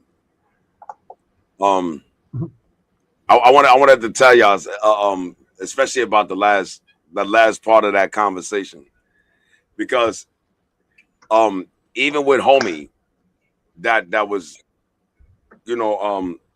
engineer extraordinaire. You got to understand, I'm a learning man. So let's put this together. Because if we talk about people that can be around you and have ulterior motives. I had an ulterior motive. So to make a difference if the music was getting done, if he was doing engineering and producing our music.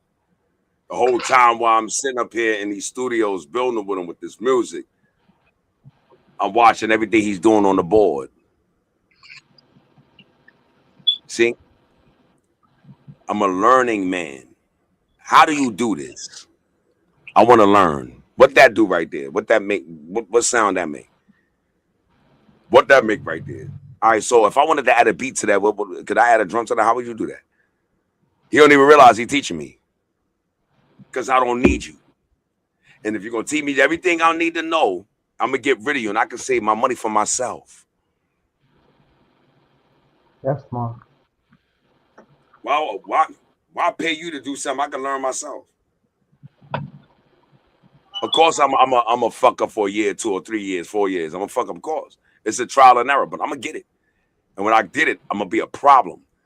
Now I really don't need none of y'all. Now I'm going to go learn something else because now I understand the power of knowledge. The power of knowledge is not saying that you got a bunch of information on your head. The power of knowledge it comes from when you know how to take knowledge and now you know how to use it effectively, probably even better than somebody else.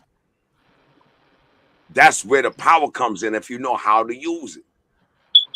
I can sit there and give you a whole computer. You don't know what to do with the computer. The computer is useless. I don't care how advanced it is. You don't know what to do with it. See? So sometimes, what happened? Look at Puffy. Or look at the documentary. Puffy's a prime example of that. I got to give it to him. He's a prime example of that. He got around all the heavy hitters. He made sure to be as diabolical as he was, you had to be an intelligent individual. Yo, look, why do we think people that got evil intentions are ignorant?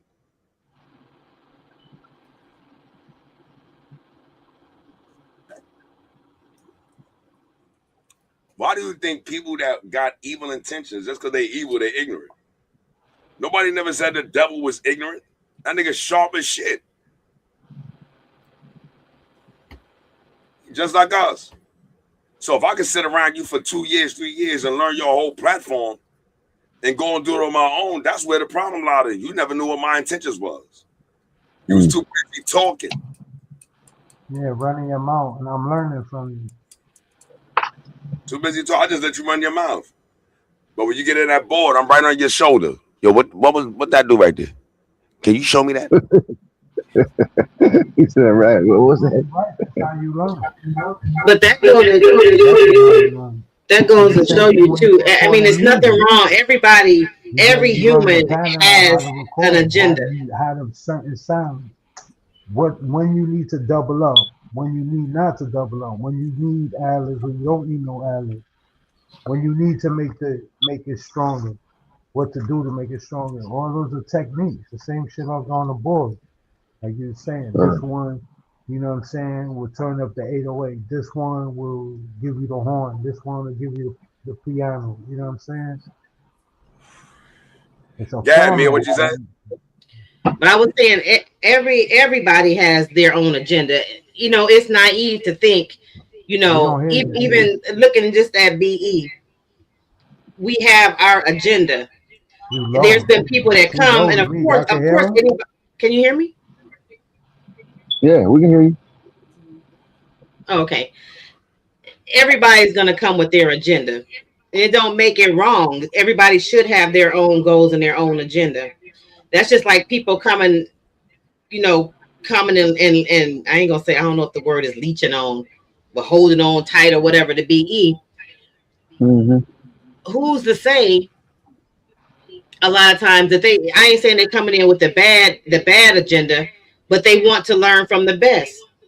Just as Mag was sitting there and he was learning all those things, it's people that looks at us like, how do they got the structure they have? How do they move the way that they move? So they try to get in to get this intel. And it ain't necessarily for the benefit of BE.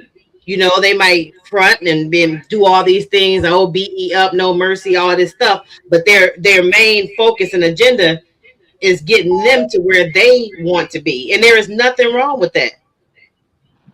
But it's going to be people that come in and try to soak up our knowledge. You know, and these people can come as friends. They, you know, come as sister, best sis, bro, and all this different stuff. But their main agenda and focus is trying to study us. Right. And it ain't nothing wrong with that. You're supposed to try to study from the best.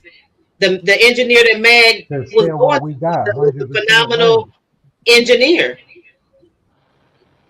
And and Mag had an agenda. So everybody, it's unrealistic to not think that nobody has an agenda and that they only agenda is your agenda. That's naive and crazy. Everybody is really for themselves, honestly. And that we was gonna touch another subject tonight. I really don't think it's time to touch it because I'm getting tired. I don't like to go past 12:30. So with Mia being up here, we will most likely always end on time because I start yawning and eyes start watering, and it's my bedtime. But we were going to get into jealousy and envy. It's people amongst you in your immediate close crowds. I'm not talking about the one that visibly shows jealousy and envy, that you know you can look at them and be like, oh, this nigga jealous or whatever. I'm talking about the ones that's in your close knit families, friends, co-workers, the people that are close to you that are harboring that jealousy and envy, the ones that smiling in your face every day, you know, brother this, sister this, and inside they holding all this jealousy and envy. And honestly, the jealousy and envy really about that other person that you jealous and envy about? It's not. It's about the fact that they're making you see the shortcomings in yourself. That's where the jealousy and the envy comes in. It's not about that person, but you making me realize I'm not who all I thought I would be. I can be a little better at this. Right. But you harbor all those are the dangerous people. Because they'll learn from you and think that they can excel you and end up blowing their own head off. Because they always think they know better than you know. So, you know, some jealousy, I always identified the reality of the feeling, meaning that it exists on massive levels with us, probably since the dawn of man. Yeah, true. It, you know, in my feelings, I always seen it as extreme and somewhat irrational for me to be jealous of a man.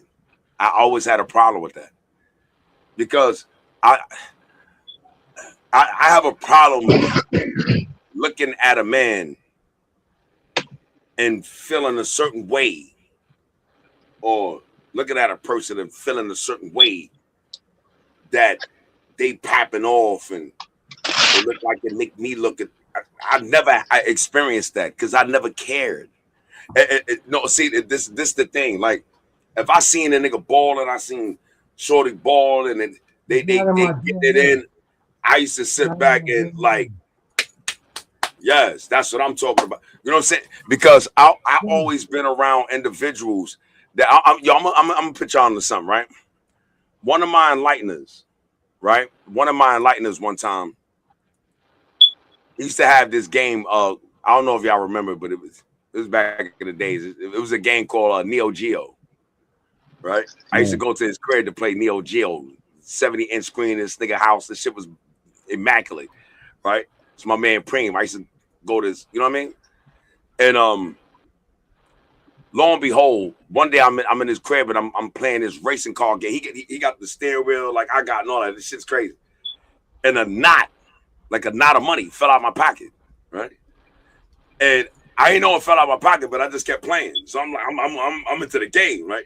So he like, yo, yo, stop the game real quick. So I stop it. He's like, yo, pick that money up and come over here and sit down for a minute. So I'm like, yo, what's up? He said, yo, how much you got in your pocket? I said about 3 bands. You know what I'm saying? He like, yo, where you live at again? So I'm like 3103 Foster Avenue, nigga. 3rd floor. I got my own shit. This is before I moved to Glenwood. That's why I moved to Glenwood, behind him. Kind of crazy where G City at. I moved to Glenwood because of him. But he like, yo, so you got 3 bands in your pocket and you wanting to go over here and live in an apartment? You got a Mazda 626 outside. How much money you got for bail? How much money you got for lawyer? I said, what? He said, how much money you got for a lawyer? You know you out here doing what you're doing, right? Somebody gonna lock your ass up. You selling drugs, which is illegal, and you violent. So you destined to go to jail. He told me this years ago. Facts. Like, yo, you destined to go. But do you got lawyer money? Do you know how to protect yourself properly? I'm like, no, I don't, actually. He said, this is wrong with niggas like you. See? Nigga made me change my whole shit up. See, the fact of the matter is that he made something personal to me. Even though he was an individual like that, got lawyers and all this, I felt like I was jumping into some other type of genre trying to be in that with him, even though I got 3 bands, 4 bands in my pocket. Walking around, fly clothes on, jewels and all that. This is my mentality. Money, clothes, and hoes is all a nigga know. This nigga trying to tell me to take the game to a different type of level of survival. So I never had the chance to sit there and think about a nigga that I was jealous of. Because I can get the same thing you can get in a second. Probably even better than you. So I never put myself in a form of challenging with people. You're not a challenge for me. I'm not a challenge for you. You try to get the same thing we got, nigga. That we both paying rent, that we both paying bills, we both fucked up. So why am I looking at you like, yo, because you put an extra pair of Jordans on? What the fuck am I not at? I hope them Jordans gonna pay that rent. That child support about to hit. Shit coming. See, so they put me on a different path of survival, which influenced me. Yo, I'm gonna get this education. I'm gonna get that education. I'm gonna get this education, because it don't make a difference if I do 10 years, 15 years, 20 years. I know I'm gonna be here beyond 10 years. I need something to come home with that's of value. So it never allowed me to be jealous of somebody. You see? Fuck, I'm jealous about you for. Envious. It's not in my, and personally, me, is never in my DNA. Even growing up as a little kid, if I didn't have something, I didn't give a fuck. I didn't pay attention to what other people do. I do what I want to do. When I want to do it, how I want to do it, when I want to do it, doesn't matter what everyone else is doing. I move in my own lane. I've been moving in my own lane since a little kid. Like, shit niggas was doing, I was doing the same shit they was doing, but I was like advanced for a little kid. You understand? I was 12 and my mentality level was like 18, 19. I was with older people all the time. So I never got a chance to think like a little kid. I was always thinking like a big kid, even when I was a little kid. You know what I'm saying? That's why a lot of times I'm a quiet person. I just observe people. I like to analyze and observe people and just feel the surroundings of where I'm at. But if I see a nigga shining, that's cool. I'm like, okay. That same nigga shining got the same ability I have. So what he shining? The same chick he pull, I could pull with a basketball t-shirt on with basketball shorts. And you know it's crazy you say that. It didn't matter. He could have a car, I could be walking, I still could bag this same chick. Easily. You know, and see, and now, and that see, that right there was my type of thinking, because I never thought on the level of. I never thought like that. So it wasn't in my DNA to think like that. So I was like, to me, it didn't matter, because I'm gonna do what I want to do. And if Shorty gives me the eye longer than a minute, like she looking at me, I know I got an opportunity. So I'm gonna shoot my shot. If I fucking miss, I wanted to throw something to that, because my level, I like that. from half court if I got to. I never seen a. Actually, I'm gonna tell you something. I guess because of Kane, Godfather Don and them. But when niggas had like the baddest chick in the hood and to me that was really corny. Like, you know what I'm saying? No, big game what I'm saying. Because I lived in the projects, right? I'll give you an example, right? We had this one nigga named Ice. And we called him Ice way before they was calling, frozen on my chest. Right? Everyone had the Ice name. But he was one of these first niggas, and his name was Ice, but he was from Bed-Stuy, just moved to Flatbush, Vanderbilt. But the crazy part about it is that this nigga used to come outside. I'm talking about at least almost $120,000 worth of diamonds on him. Now you got to see how I looked at it. At this particular point, I already moved out the projects. So when I came back and seen him, they like, yeah, this nigga named Ice out here, big nigga bull. So I'm like, yeah, but I turn around, he got 3 Benzes outside. He gave his wife 2 BMWs, and she come out with Ice on. And for me, in my mind, I'm like, you got all of that, $100 and some thousand, and you living in the projects in a 2-bedroom or 3-bedroom apartment? Something ain't adding up here. This don't make sense. Because everybody I know that's getting it you won't even see them here. Understand? So jealousy for me, if I was jealous, I'm like, yo, you walking around with Ice, nigga, I think you broke. You broke. If I'm walking around with $125,000 on, you won't even know I even existed in this realm of activity. And I didn't. I got my first 15K, I was gone. G-City to show you where I live at. I was going. I went and got me a flat. The whole spot. Yo, I want the whole thing. I paid $3,500 right there. Y'all want the whole thing. So the upstairs and downstairs and the basement is mine. I only paid $3,500. I had to give them later when I built the basketball course. I had to add about 47. But my point being is, I was gone. What you doing up here with $105,000 worth of Ice on, jumping in BMWs with your girl? You looking to be a victim. Yeah, somebody's gonna get you eventually. You ain't lying. You're looking to be a victim. I don't care how dangerous you are. I mean, you got niggas with any, you know what I mean? But my thing is, excuse me. Oh, 11:28:29. All right. We're gonna go around. Final thoughts. Who wanna go first? And we probably can pick up on our next show, get more into the jealousy and envy thing. We didn't really have enough time to even get on that. My final thought is, well, I was talking, Bart. 10% of anybody is your microphone not working? Oh, I can't hear me. I've been telling y'all this the whole night. I don't hear her. Oh, all right. She's going now. Oh, okay. You see that? I'm telling you, I was like, y'all can't hear. Y'all can hear me though, right? Yeah, I can hear. Because I gotta watch the echo because we too close, so our shit be echoing. Yes. Just to comment on what the last, what we were starting to talk about, the jealous and envy. I don't get jealous and envy of people. That's not to say I don't admire things people have and be like, I want that. But in my mind, I'm just trying to think of what I can do to obtain that myself.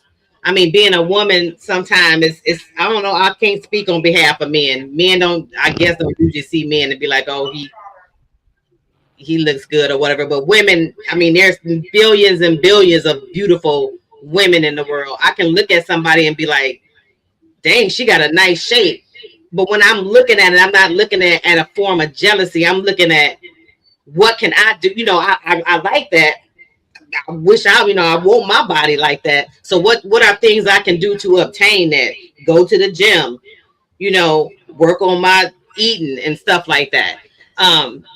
Because you will go crazy, especially as a woman looking around trying to outdo other women. And some of those not being funny. And I'm not even just talking about the filters online, just in general with the hourglass shapes. But the other day well, actually a few months ago, scrolling down TikTok, and I'll make it quick. I was looking at some of those, I don't know what they call them. I forgot what they call them, like the bodysuits. So I'm sitting up here, people running around jealous of people and having all these feelings. Some of these people ain't what it seemed. I swear this woman looked like she was 300 pounds. She stuffed her shit in one of those little body garments with the booty out. And I guess I had to listen to all the things. I'm like, well, shit, I need me butt. I want to get all that other stuff. All her fat from her damn stomach somehow got squished around to them holes in the back. Booty was out here. I'm like, a lot of y'all running around jealous over some shit that ain't even real. And I'm not gonna lie. I'm not gonna lie. And I said a few months ago, but this is actually a little while longer than that. I saw those bodysuits with that 100-pound girl. She still come out looking like she was a size 3. So I'm not gonna lie. TikTok got me, and my ass was like, shit. Fuck all that gym. I got me one of them things and called myself going out one night thinking I was cute and shit, going out to eat and stuff. Man, I got a new respect. And this is totally off the subject. I got a new respect for a bitch that can wear one of those all night. I felt like I was gonna die. Like my waist was snatched to my ribs. I felt like I couldn't fucking breathe. I was hungry. I was scared to eat. Like I'm gonna choke. It ain't gonna go down all the way. So it's funny and shit, but that's the things that women do. Men don't gotta do all that crazy stuff. Women, it's a little harder, to not look at all that ass and all that stuff when you can buy some shit that can kill you just to have your weight snatched.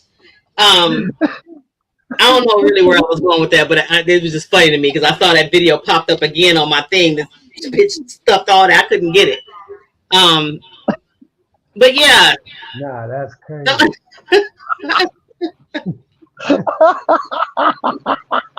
If I send y'all the video, y'all would die. Y'all be like, what that bitch was duck saucing every man she passed by. And I was like, damn, now that's a big ass right there. I couldn't even hate, but I'm like, shit.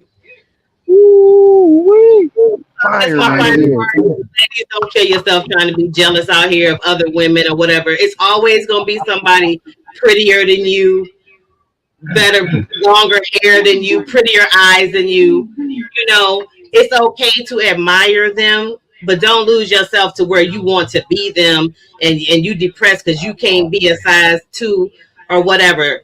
If it's something that you admire, just see what you can do to get something similar to that. You know what I'm saying? To make you feel good about yourself, because it's all about feeling good for yourself. All that jealousy and envy shit is whack. That's my final words. Happy Mother's Day, mothers, for tomorrow. So I won't see y'all, but happy Mother's Day. That's it for me.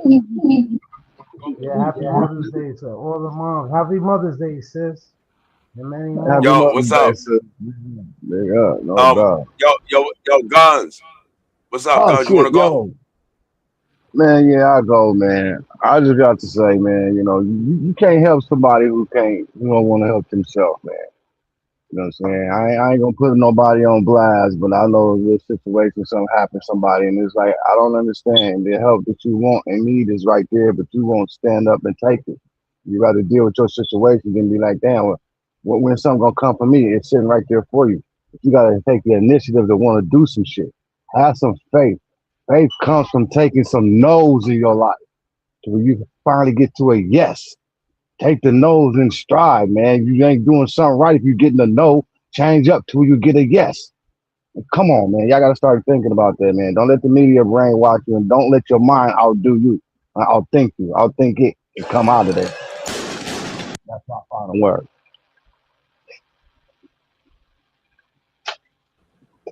Bob? Yo, Bob, why you so low? I told you, man. Technical difficulties. Oh, wait a minute. I see why. Hold on. Say something, Bob. Yeah, you hear me now? Yeah, yeah. There you go. Yeah, you hear me? Mic Yep. check one, Yeah. two, 1, 2. Mic check 1, 2, 1, 2. Cool. That whole jealousy thing, honestly, is something I had to live with since a kid. So I always been in situations where people just didn't like me for some reason. If it I was got because you. I had curly hair back then, I'm bald now. I ain't got no more damn hair because of that. I was in shape. Boom. It was something.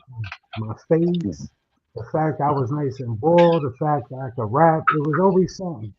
So I kind of formed a defense wall. That's what made me analyze people so much that I started recognizing people's certain habits of how their body language is without them even speaking to me, or face expressions or eye movements, little shit like that, little body movements when I came around. I could easily tell if someone was feeling my style or they wasn't. So when I noticed people moving like that, it made me become defensive. So instead of being my normal, like cheerful, joke around, say some shit to make you laugh, I started sitting back and observing people more. Tell them what? You know what I'm saying? Okay. I started observing more. And being that way is good in some aspects, but in some aspects is not good because while I'm observing these people and being quiet, all the rage and anger of them being that way towards me is building up inside of me. So it's becoming like a fucking ticking bomb, like a clock, a bomb that's about to explode. And nobody has an idea it's gonna explode because I'm so cool and laid back that you would never fucking know it's coming because it's just building. And then when it gets to a point where it couldn't be controlled no more, then I would have outbursts. So growing up and dealing with that type of shit, I had to learn eventually at some point how to control it. Because if I didn't control it, I'd been in the same situation as my brother Mag was in, or unfortunately I've been killed or I've been dead. You know what I'm saying? Or I would, never seen daylight again. So and when it came to that type of shit, I dealt with it my whole life with that jealousy shit from people. So, you know what I'm saying? I went through stages with it to learn how to have the self control to not even pay that shit no mind. When I seen people that's like that, I would remove myself from that circle, period. If I was in a spot where it's constantly nothing but jealous people in there, I'm like, all right, it's time for me to get out of here. Because if I don't get out of here, I know what the ending result of the situation is going to be. So at the end of the day, when something ain't your atmosphere and something ain't for you, and you feeling that people in there is not your crowd of people, just take your ass home and live to talk about it another day. Because if you don't, that the ending result might not be what you think it's gonna be. The outcome, it might be far worse. So just remove yourself from the situation, period, and those type of company. You don't need that type of company. There's so much people out here that's not like that, that is cool. Stay with that company. And that's about it. Peace. The first thing is about there's no more love I have in hip hop, no more. And when we started this, the podcast, oh, I gotta say something too. With Diva, because she's supposed to be up here, but I remember I said, yo, we wasn't gonna have a Feelmore this Saturday. But that was my fault. You know what I'm saying? Plans changed at the last minute. And I didn't really inform everybody. So, my bad on that. On another level, I kind of always been naive somewhat to envy and jealousy. Um, the majority of times when I actually encountered that, I had some situations to deal with. You know what I'm saying? Like, and I didn't know that these things were actually brewing behind the scenes. So it's like I had to take a whole different type of change of life based on the illusion of jealousy and envy. With that being said, I think we need to revisit that. Love and hip hop, I have it no more. I have no more love. And what I mean by that is I'm only focusing on my team, my family, myself. If when we were speaking about people having agendas, I'm not naive to the fact that we should have an agenda. I don't mind if we do or if they do. I just want to make sure is that our interests are safe and protected and preserved. And we have our direction and goal in line, and that you don't disrupt that based off your agenda. There's a protocol over here. You understand? So, Mia made something very, very an important statement when she said, they come to Brooklyn Empire and they look at the structure. You see, and now you understanding that the structure is governed. This is why we got where we was, because we had to examine a strategy. And the strategy that take us to a whole nother level had to be much more different than what this last 20 years of hip hop and the culture produced. You're going to have to become some phenomenal people. So you got to pick phenomenal people. Let them know who they are. Wake them up. Put them in that group. Establish the structure. This is where we going. Fuck the yellow brick road. They already been down that road. We're going to build our own. Fuck the yellow brick road. We're going to bring a black road. You understand? So my thing is, you know what I'm saying? So the thing is that I have no more love for that, because I realize that the more people, and because people can't say that we didn't try, we didn't reach out, we didn't extend ourselves. Not that we was all perfect, and we could have had our faults, but we were honest and we were sincere about what we was doing. See? So I expect people to have agenda. For us, now for me to be like, yo, maybe this one or that one could be my last, or this one and that one maybe because of the way, the communication happened, the way we met, I may bend a little. You know what I'm saying? Anybody outside of that, no, I'm done with that. We did that already. It's time really to focus on yourself. It's time to really focus on your family, your team, focus on your people. Get them to that level. The best way to help poor people is not be among them. We want to open the door for artists. How are we going to open the door for artists? We can't even open it for ourselves. Why would I believe you do anything? You can't even open it for yourself. You want to talk about you want to open it for me and y'all this and that, but you can't even get me on the radio.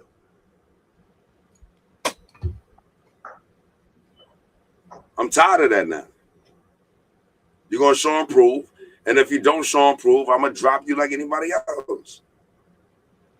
So I should have said, no mercy, asshole. No, you should have said June 20th and June 21st. No Mercy Showcase. 21st is the barbecue. Tampa. Be there. South Capitol. You got nothing down there, yo. Have a good time in the sun. Yeah. Eat some food. Listen to some raw talent that ain't been industry pimped. And let's get this.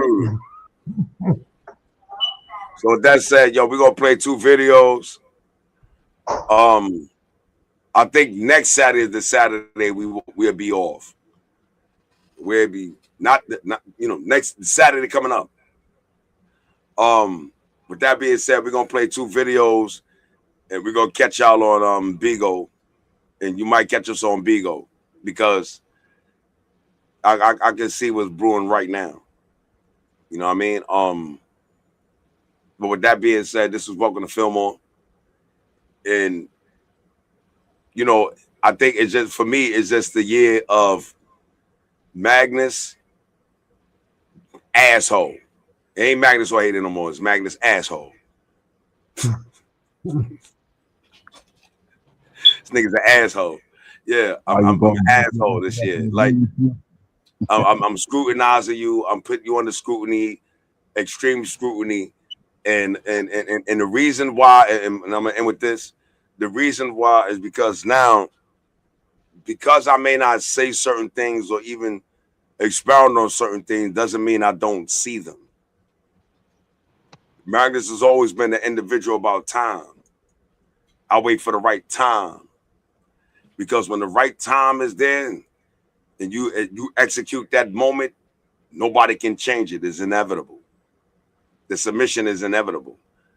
And every time I moved in the right time, it worked out. So I trust my gut after 30 years, 35 years. I got the stripes to prove. When I moved, I was effective.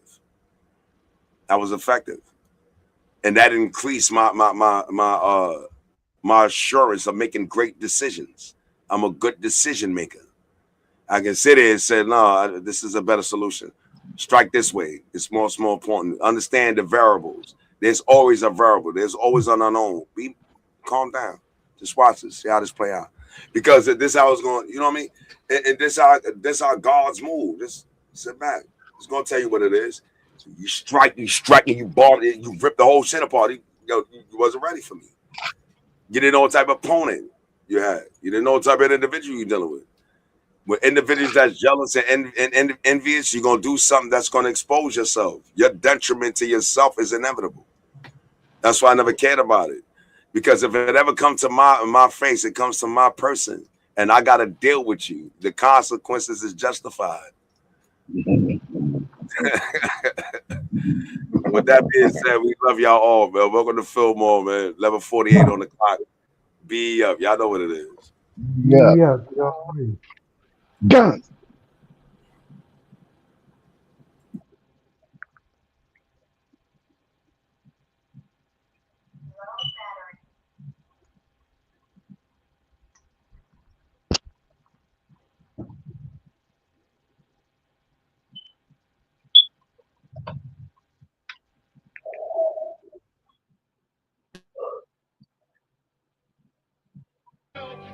Be Empire. Let's get it. I'ma get him. Let me get him. If I squeeze, I squeeze with my last text.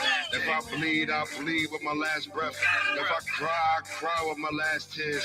If I die, I die in my best years. Brooklyn Empires, them goons with the thick vest.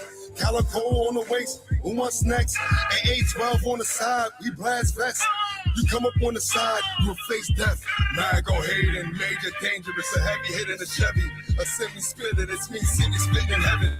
A rebel, metal my business. I'm gifted at sending the devil at niggas. And this is the ghetto. My niggas are loving your building. Look at us, we so deep, we coming millions. We see far as cars and sit time. They call me Sentinel Prime. My mind monumental, so fuck what you into. I grip the morons around. Fuck the limelight, my nine is on sight. Whatever, fuck up, the Empire. We fuck niggas up coast to coast. On Facebook, I post guns and noses. Y'all knows me. Y'all don't know me, your all does. I made a whole slut. I tell you, hold up. I ain't holding up. My junk is inscripted payment. I slap pavement. You fuck nigga, tell me who made you. The Empires, them goons with the thick vest.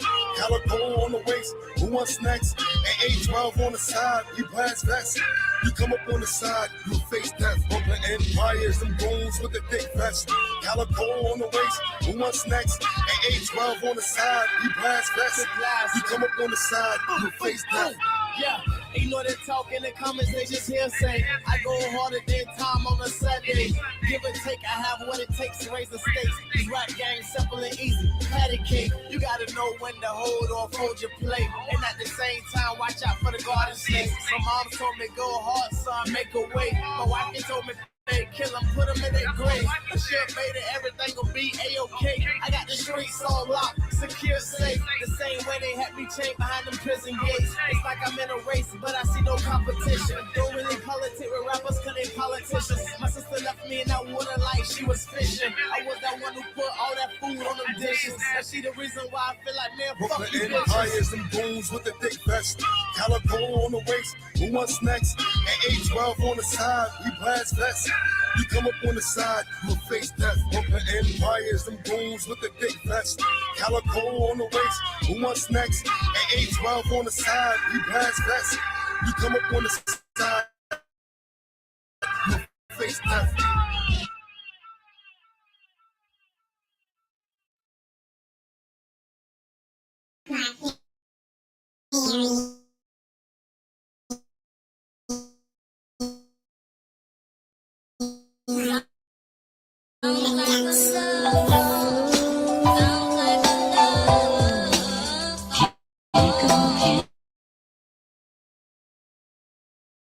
Hood gonna hate us. We gonna cab his man, slap me in the face. I'ma commit some sins. They'll never see me again.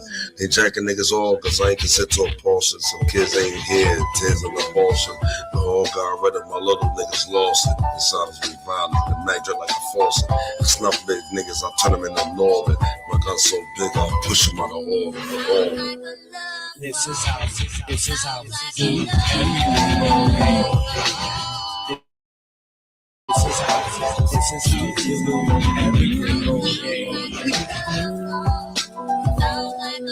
Every day, all day. This is how we do everything, all day.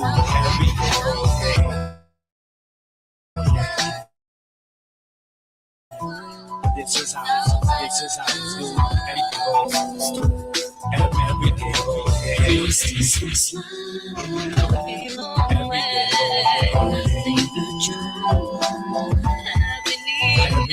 day, to let go. Time and you know that it was coming. We built this from the floor where the paint still chipped. 2 mics, 1 dream, 1 rented whip. Used to say if I eat, then we all get fed. Now it's lawyers at the table trying to push for the bread. Funny how the gold turn cold when it split. How the vibe go ghost when the deal get lit. You were sending me beats, I was sending you back home. Now we're sending in directs to see.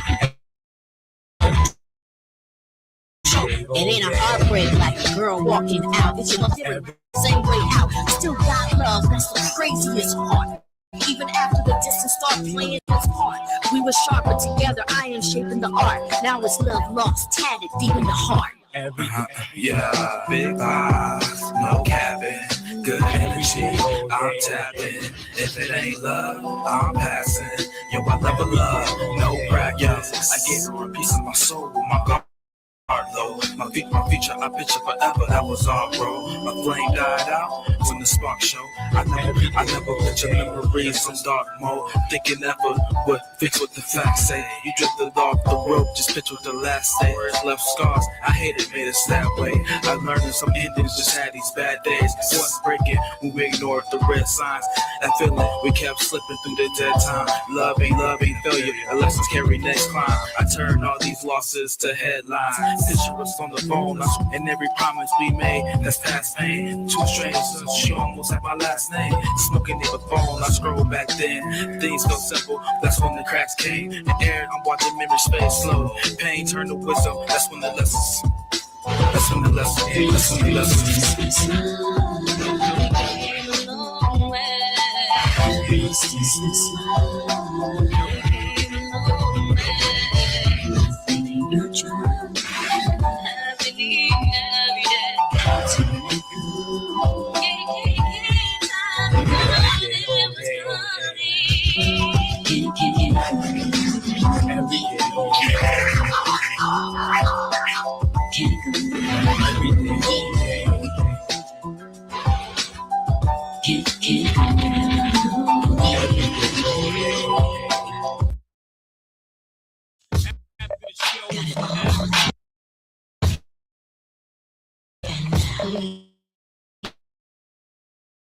a man, gonna make it hit the ground. Show 'em what we're working with, ain't no time to mess around. Climbing to the top, damn, then it all up front, straight to your face, so you know what's what. Came to the spot, gonna make you jump. Yes, let's get it. Show them jungle's calling, Lord, give it to you. Life is so hard, make your heart be stuck. Take to the top, got it all on top. Nothing in the world gonna stop both of me. They can't keep up with it. Strong to the bone, plenty vitamins stick with it. Cramming like it's finals, and I already graduated. I stay hot like fire, higher, burning fire, making music like fire. So tell me what y'all wait for. Get to the dance floor. Step up, show me more. The music's still all through the world. We put things in motion. Check the receipts, check the description. No complication, focus on the mission. Everything's getting good and fast in a fraction. My life real good, horse feeding me fruits. You can catch me on the highway, I'm on 9 in the coupe. This jerk's like a twerk with top pit on some loot. You don't have a lot of beef, I'm gonna shot some stoops. My mother in the bar, they gonna get high in school. She pretty and cute, I'ma tell her to a mill. We think the same, she got the mind of the gold. This is Big Dipper, I got hype on the soul. Teach me the game, I'ma relieve on the strain. I got a new demeanor, I found me a Tina. My Asian, my black, her gold like a Tina. She smoke a lot of bud and sip a hot. She creep at night, she don't want nobody to see her. She really fam like Biggie and Mac. She get your life together, I hold a new pound. I'm walking this kind of pound. Yes, let's get it. Show them right. One more jungle's calling, Lord, give it to you. Life is so hard, make your heart be stuck. Take to the top, got it all on top. One time, 2 times. Yeah, beast mode, here we go, knows how I flows, it's smooth. Like butter on a biscuit, pockets full of money and my mind is focused. Way I move, watch me roll it, stop, hold it, bounce. Roll it back on them, show them how it's done. Work that snapper, that's where you from, don't hold back. Look back on her, throw it back on her. Show them how real one run stacks on her. Cause after the show is the after party, and after the party is the hotel lobby, and bees up, no doubt about it. We turn it up. Yeah, turn around. Show them right. One more jungle's calling, Lord, give it to you. Life is so hard, make your heart be stuck. Take to the top, got it all on top.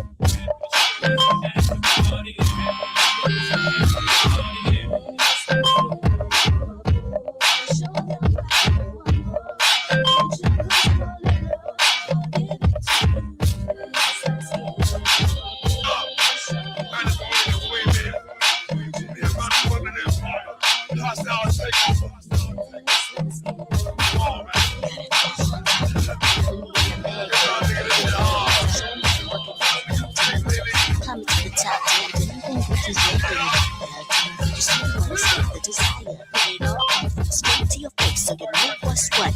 Came to the spot, gonna make you jump.